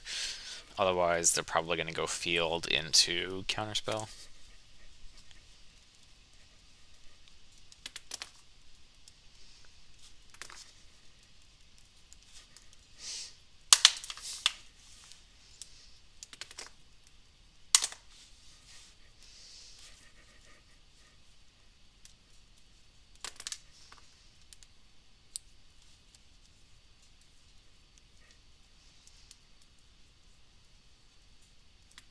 Okay.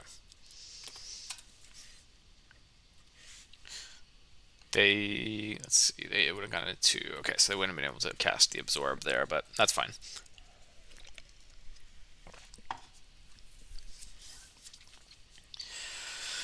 Okie dokie. Land, okay.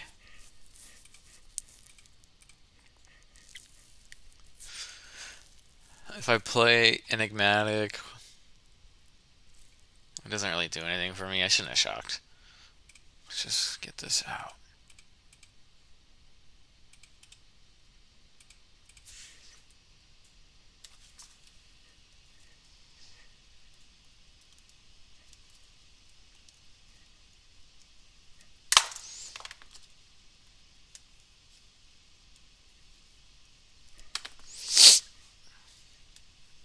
Yeah, getting both Beanstalks countered has been rough, because obviously that's what I need to fuel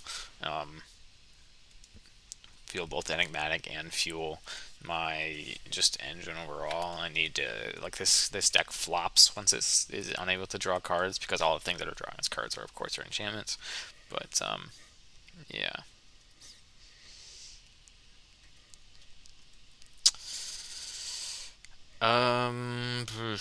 Celiod's a good card, but I doubt it's going to resolve.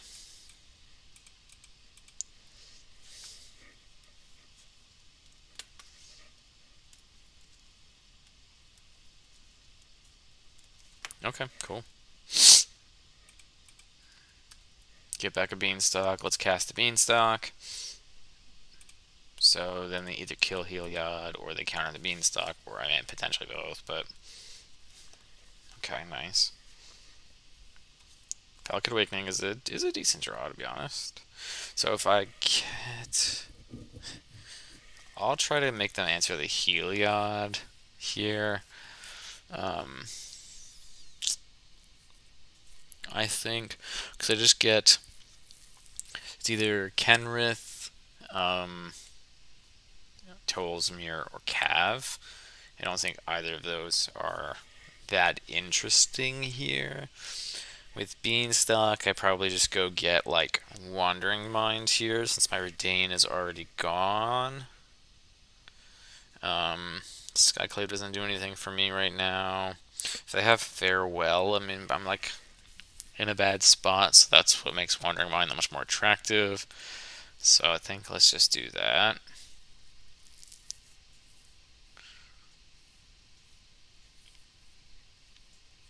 Yeah.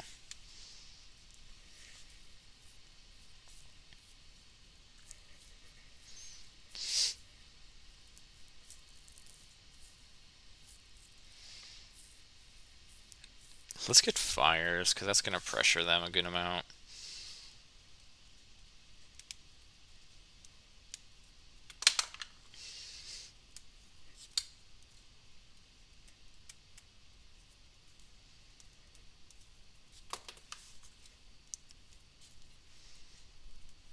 I imagine they're going to try to cast a Deluge here. Cycle Farmland. Deluge or Wandering Emperor. Yeah. Deluge is definitely one of their best cards. 1, 2, 3, 4, 5, 6. So they could potentially flash it back if we don't force them to use their mana next turn. If they have a land, I assume they do. And, blue-white is just like a million lands, so.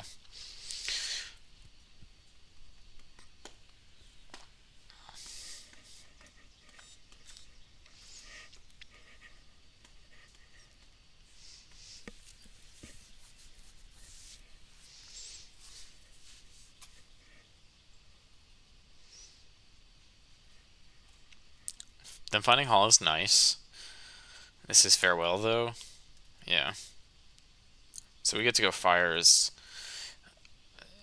into something else next turn. The problem is that Fires Enigmatic isn't really a good play for me.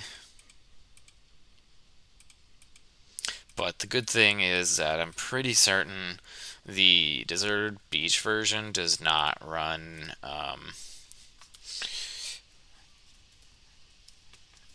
more than one Farewell main board. I think they have the others sideboard.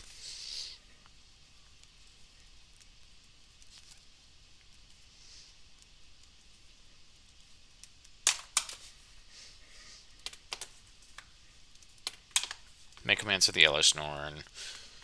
Then I can go Valakut Awakening, put back the second Fires, and maybe whatever I draw for turn. And then Yorion, and then Enigmatic. Okay, sure. Little do they know.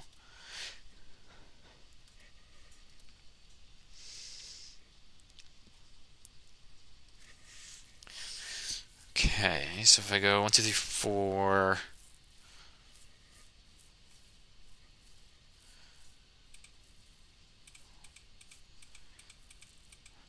Okay. Fires? Question mark. Okay.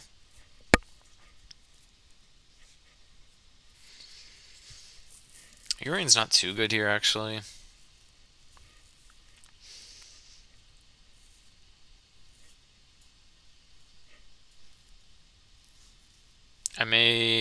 Let's just cast this Enigmatic to get it out.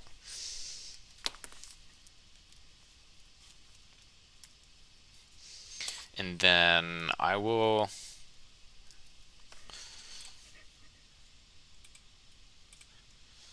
Let's see...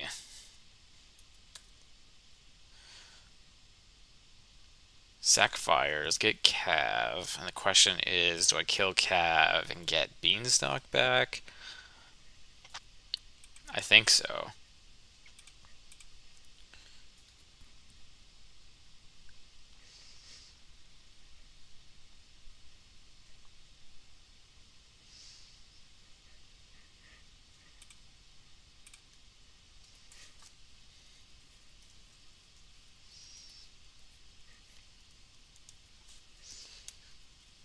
And like that obviously wasn't a great trade, but I've set myself with an Enigmatic on board and a creature. They have the Hall to block with, and actually they even have 1/1s on the castle they can block with. But this lets me Beanstalk, maybe even Yorion something. If I go to combat first, then I force them to spend mana to activate one of these 2 lands to block. That's probably my plan. Okay, yeah, that's a decent draw too. So let's go ahead and attack and see what they do. I take 3. Let's lead on the Beanstalk. They're pretty low on cards, which is good. They probably plan on flashing back this Deluge in their turn.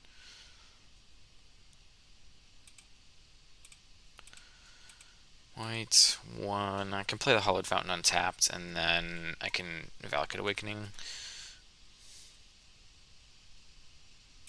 And I can hold up this Binding, it's even better, and then we'll sacrifice the dog for a Wandering Mind even to go up 1 more card.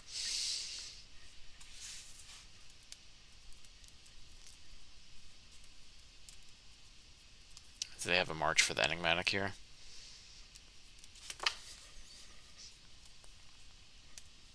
Yeah. I will pass. Holding up Valakut and Binding. Binding will cycle me a card, which is nice, but the Valakut finds me 2 cards here. Lockdown, huh?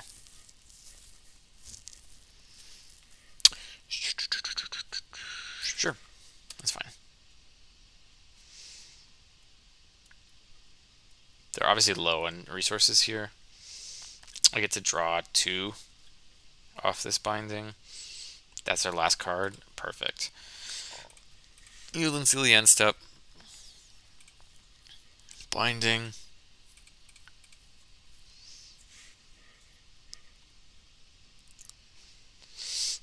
Hit the lockdown. Draw 2.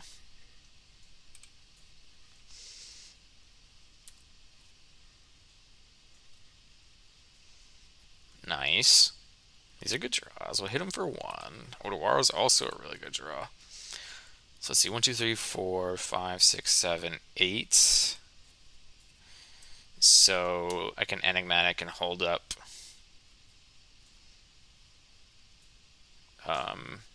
Odawara plus or Valakut Awakening.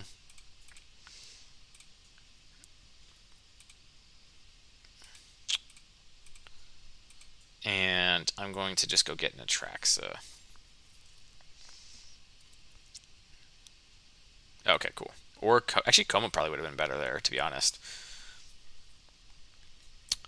So Dispute, Larcenist, and Veto. Lockdowns are gone. 2 fires gone. 2 chains. They don't have many creatures. I'll keep the 1 chain. I don't think I saw anything that Skyclave would be good against, so maybe that should be instead of something else. Because I don't know if they have Narset or anything. I didn't see that, so let me, yeah, I should pull the Skyclave out. Well, yeah, no. Yeah, we'll trade a Skyclave for Fires here. I might change that depending on what I see this second game.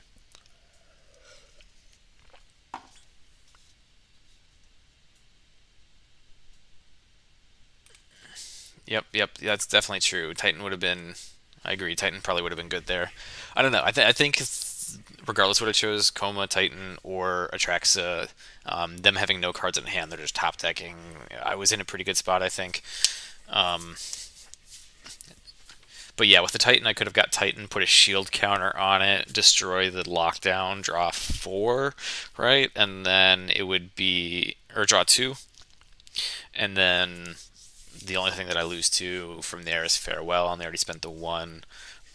This version of Blue-White usually only has the 1 Farewell main board. They usually have a couple more sideboard.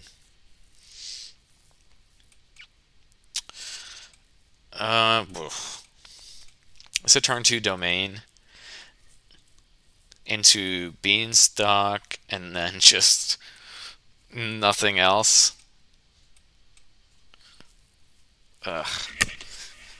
Yeah, I think normally I wouldn't keep this hand, so I think I'm going to pass on it. I mean, it is interesting, but not interesting enough, and of course I find no lands on the subsequent one. So we'll keep this one. I'm going to keep... We'll put one of the Sun Petals back, and we'll put the Wandering Mind back. And then we'll go turn 2 Bitter, turn 3 Fable.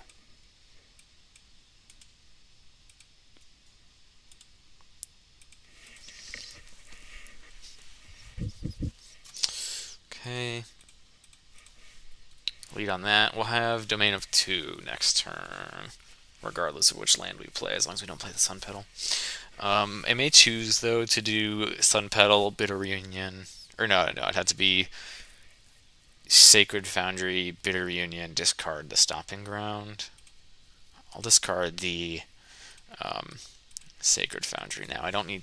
I've got enough white now. They may just disappear this. Yeah, I think that's reasonable. And we try to Fable next turn.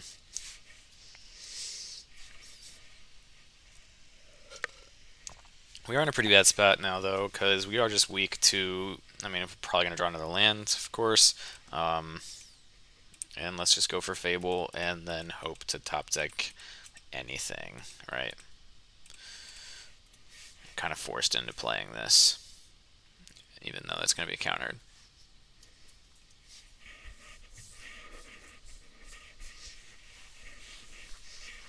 Okay, that's actually a big deal. They may just choose to march the Fable then, and then I can't draw, but if they let me draw off that, that's going to be a big deal. Okay.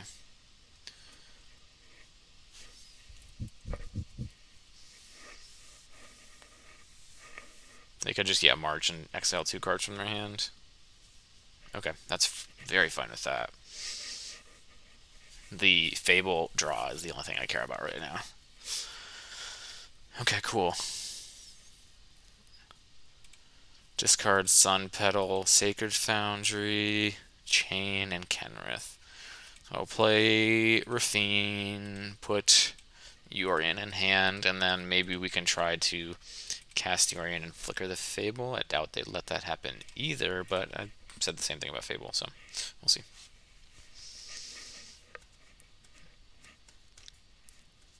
So right now I'm actually really deep into the league. This is my final game of the league, and played against Blue White Control once already. Played against 2 Amalia combo and Quintorius. Beat both the Amalia combo and the Quintorius, and I lost to the Blue White, and it was also a Blue White Desert Beach. So playing against Blue White Desert Beach again is kind of rough. I really don't like playing against this deck. So they almost definitely have Make Disappear. They've shown us just the one. So I doubt that they would go shields down like this if they didn't have that. I'm going to draw a card. Because I doubt they're going to counter this.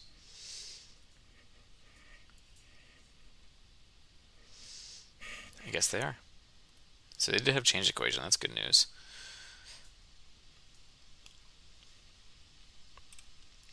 This tapped. Say go.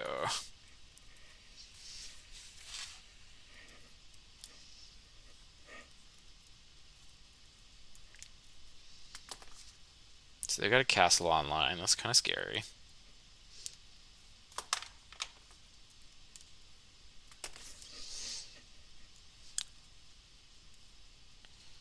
That's very scary. It is really bold for them to. They must have another counterspell in hand. There's no way that they would just hard cast that if they didn't have backup for it. I'm gonna attack down the Teferi first, I think, though. And see if they want to do anything in response to that.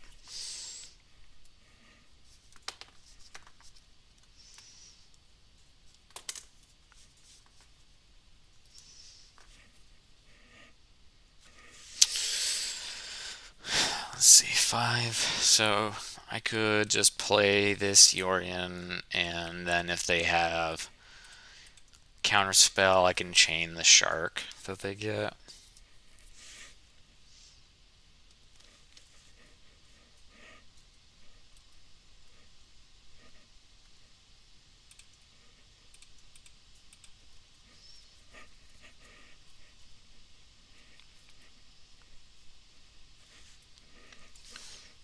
Okay, they're down to 3 cards. They'll be up to 5.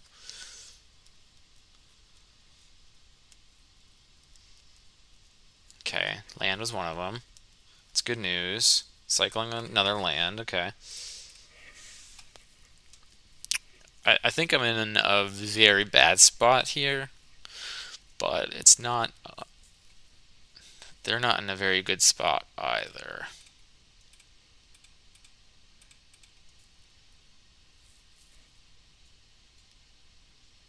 Of course. I'm not going to attack because they could have a lot of different things here, and I'm just going to hold up the cycle for the end turn. Yeah, maybe I'll try the Kenrith next turn, but it's just that the fact that they have 4 cards in hand and the Typhoon is what I'm worried about here. So I'm just going to cycle in their end step, and then I'll try the Kinrith next turn probably. I think that they just have kind of this game on lock, unfortunately.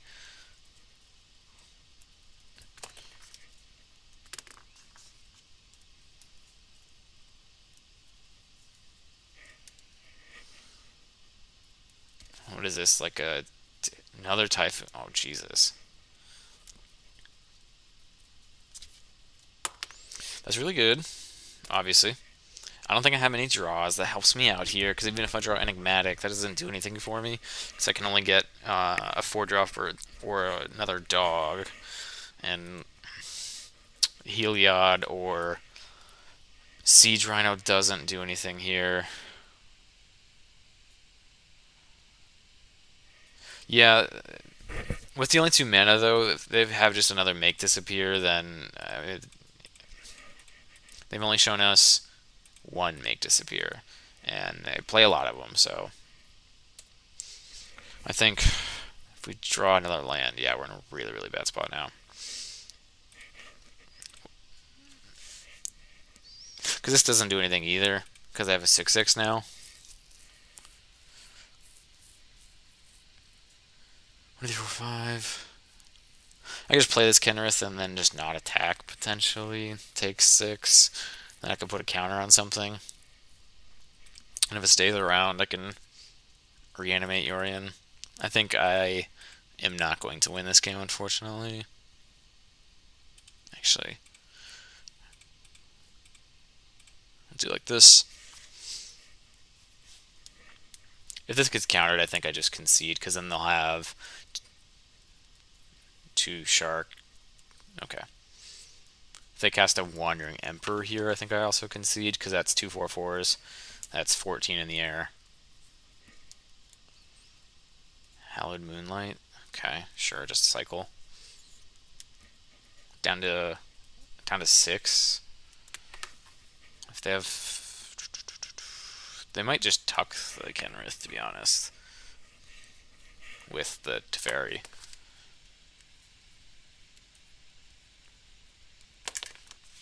Yeah, I guess that's true. I think I'll just go to the game 3. There's no way for me to come back from this, to be honest. The only thing that would be a live draw would be the Deputy of Detention, but then I'd have to answer Sharks and not the Typhoons, and then that wouldn't really help me at all. So I didn't see any. So I was debating earlier cutting Skyclave, and I didn't see anything that would necessitate having Skyclave in, so I'm probably going to leave that out. Yeah, but Blinking of the Fable also just helped me, could potentially see 2 more cards. It would be the plan. It's not about the goblin there, it's about the cards. So, let's see. I don't think I change anything.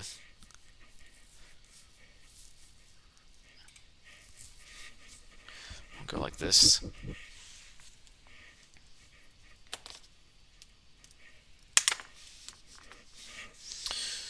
Let's hope for a good hand. This is reasonable, I think. I've got a lot of removal. The Atraxa's dead, but I have a Beanstalk on 2 and 2 pieces of Planeswalker interaction.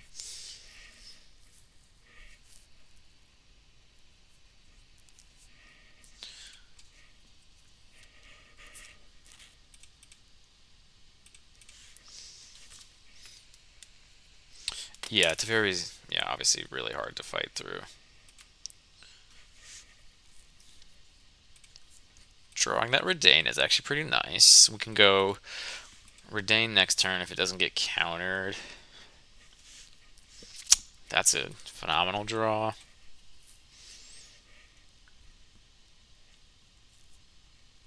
I think I just have to play the Redain here, because it's really good if it resolves. If not, I mean, they have to have, the only thing that hits it is their Make Disappears.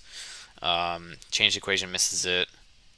They can't cast Absorb yet. If they have Censor, they haven't showed me any Censors or Jawari Disruptions or anything, so I think it's probably worth going for it.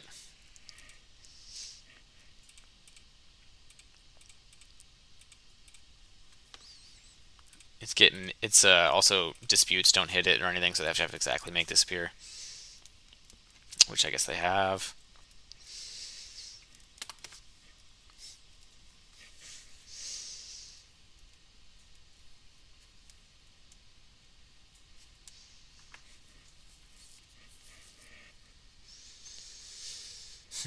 Since I found land, I'm going to play the Confluence all cycle, the Rafine and hold up, get lost.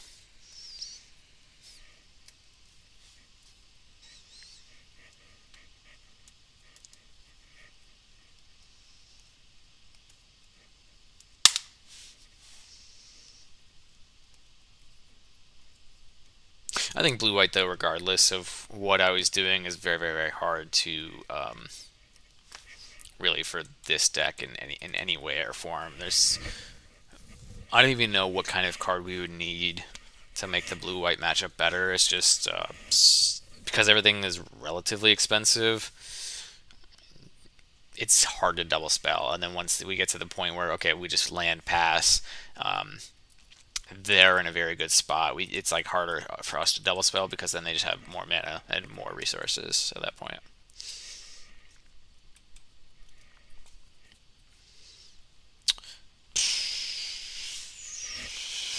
Well, I have double Enigmatic.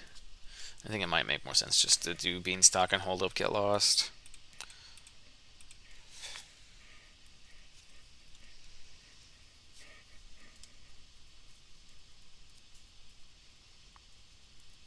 Yep.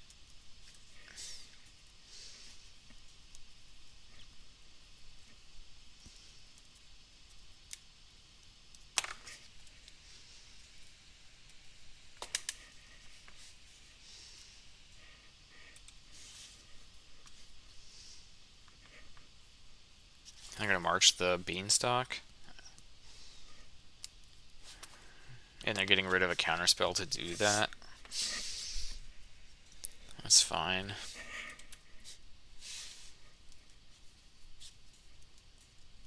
That means that they probably would let us resolve an Enigmatic since we don't have anything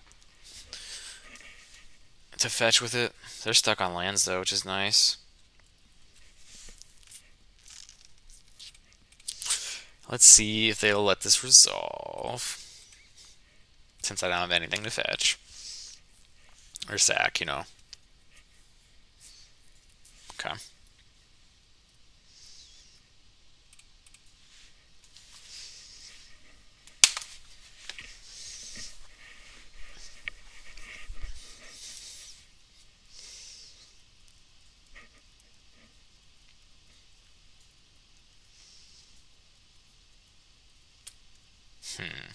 Well, this is kind of a weird spot. I can force the issue with the fires, and I still get to hold on to my Enigmatic.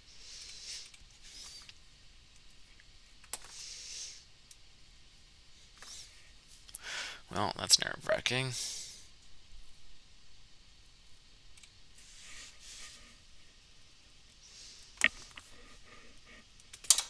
Yeah, I figure that might happen. I get to just buy and play Yorion next turn, potentially. I'm just gonna die to Shark Beats in the air.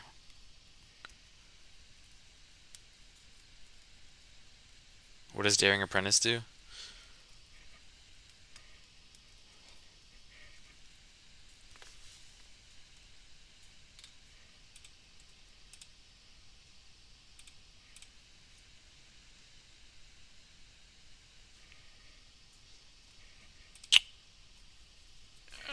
Okay. So I can play this, see if they let it happen. Buy, cast Yorion, blink the dog if that happens.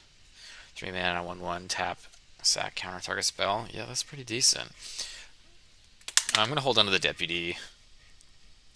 I think I'm going to try to go for Yorion. Yeah, I've thought about playing. Well, I guess not thought about. I have played versions in the past that were stronger on the 2-drops, and then you played like Malevolent Hermit in the 2-drop slot. I'm not going to bounce the fires because I don't have any anything to recast here. I have the get lost, but like it doesn't. I'm not going to get lost the shark. And Malevolent Hermit was really good in that slot. It's just, being on 2 is a little awkward. The 1-mana enchantments and pioneers suck right now. There's new, like, twists and turns, maybe. I don't know. It's just not good enough right now.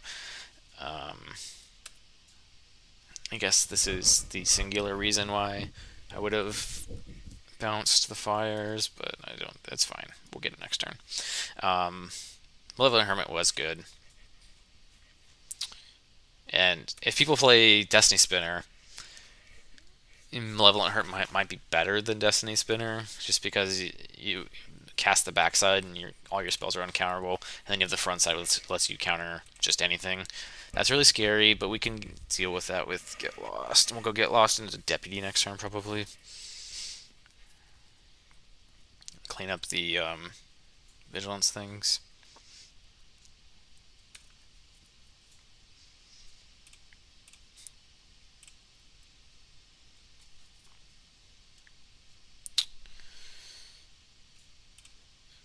Play this. Let's Deputy. It may be worthwhile to clean up the sharks, then I can kill the Wandering Emperor. I think that might be better. Yeah, I think that is the best one. That's the only thing that's going to run away with value, and they're down to only 1 card in hand, and they don't have any deluges in the graveyard.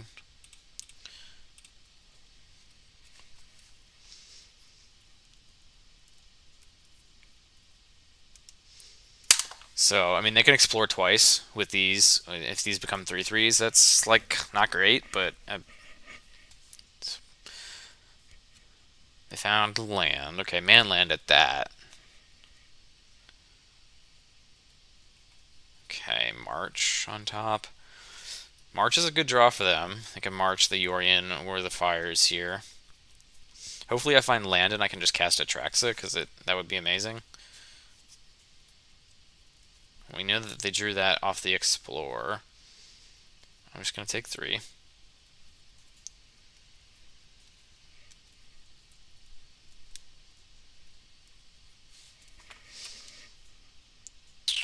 Okay.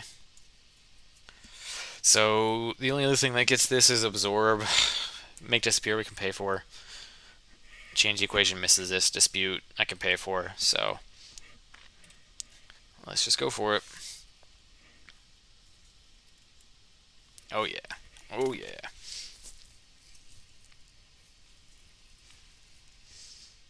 Alright, cool. I guess they just conceded to the Atraxa. Well, I went 4-1 with that. That was pretty cool. I'll pull up the list again.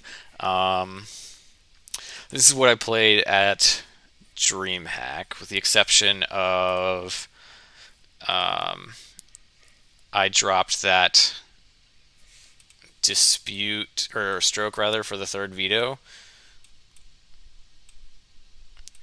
Let's see.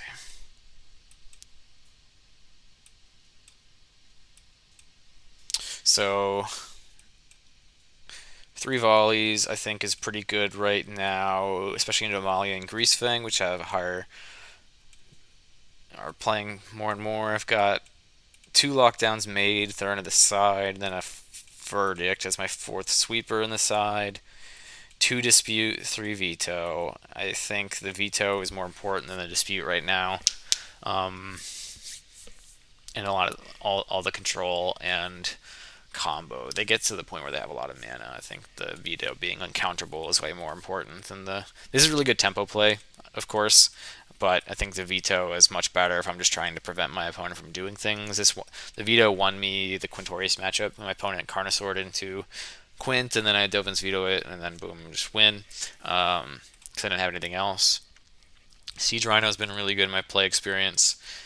I'm gonna post this league online, and so you guys can watch. But Siege Rhino was really, really good earlier against the Quintorius and Amalia, just gaining life and all that, and being a big body. The 3 chains actually I haven't noticed the drop really. So with the 2 get lost, oops, 4 4 binding, and 2 lockdown. That's 11 removal spells. Main board has felt pretty decent, and that's not counting the Skyclave, Tolsmere, and Cav. That's all felt pretty good for the most part. I'm probably going to try at some point. PG was talking about in the Discord, no chains, 4 get lost, 3 lockdown main. That seems pretty decent. The only thing I'm worried about with that is that you go down to, 1 mana removal is a big deal, especially against the Amalia decks. It's really good, important. Just playing on curve, get lost is literally double the mana. It is a very good card. The instant speed is a big deal, and I think get lost is definitely better than absence has been. But yeah, I think that I like this split so far. It's been pretty good. But I am gonna end here, and then I'll link the. I'll just post it on my YouTube, the video, if you want to go back and watch. Amalia combo, super easy to win. Picked up both games. Only dropped 1 out of 5 games with them. Went 2-0 the first one, and then 2-1 the second one. And then Quintorius combo 2-0'd. Quintorius combo I've easily beat every time I've played against it. It's as long as you have removal, which the deck has, especially with get lost and whatnot, it's very easy to not lose to, which is nice. And they're just like a worse 4-color deck, to be honest. At least that's how it's been. And so, but yeah, that's it. Thanks for watching. Maybe I'm gonna try to do another league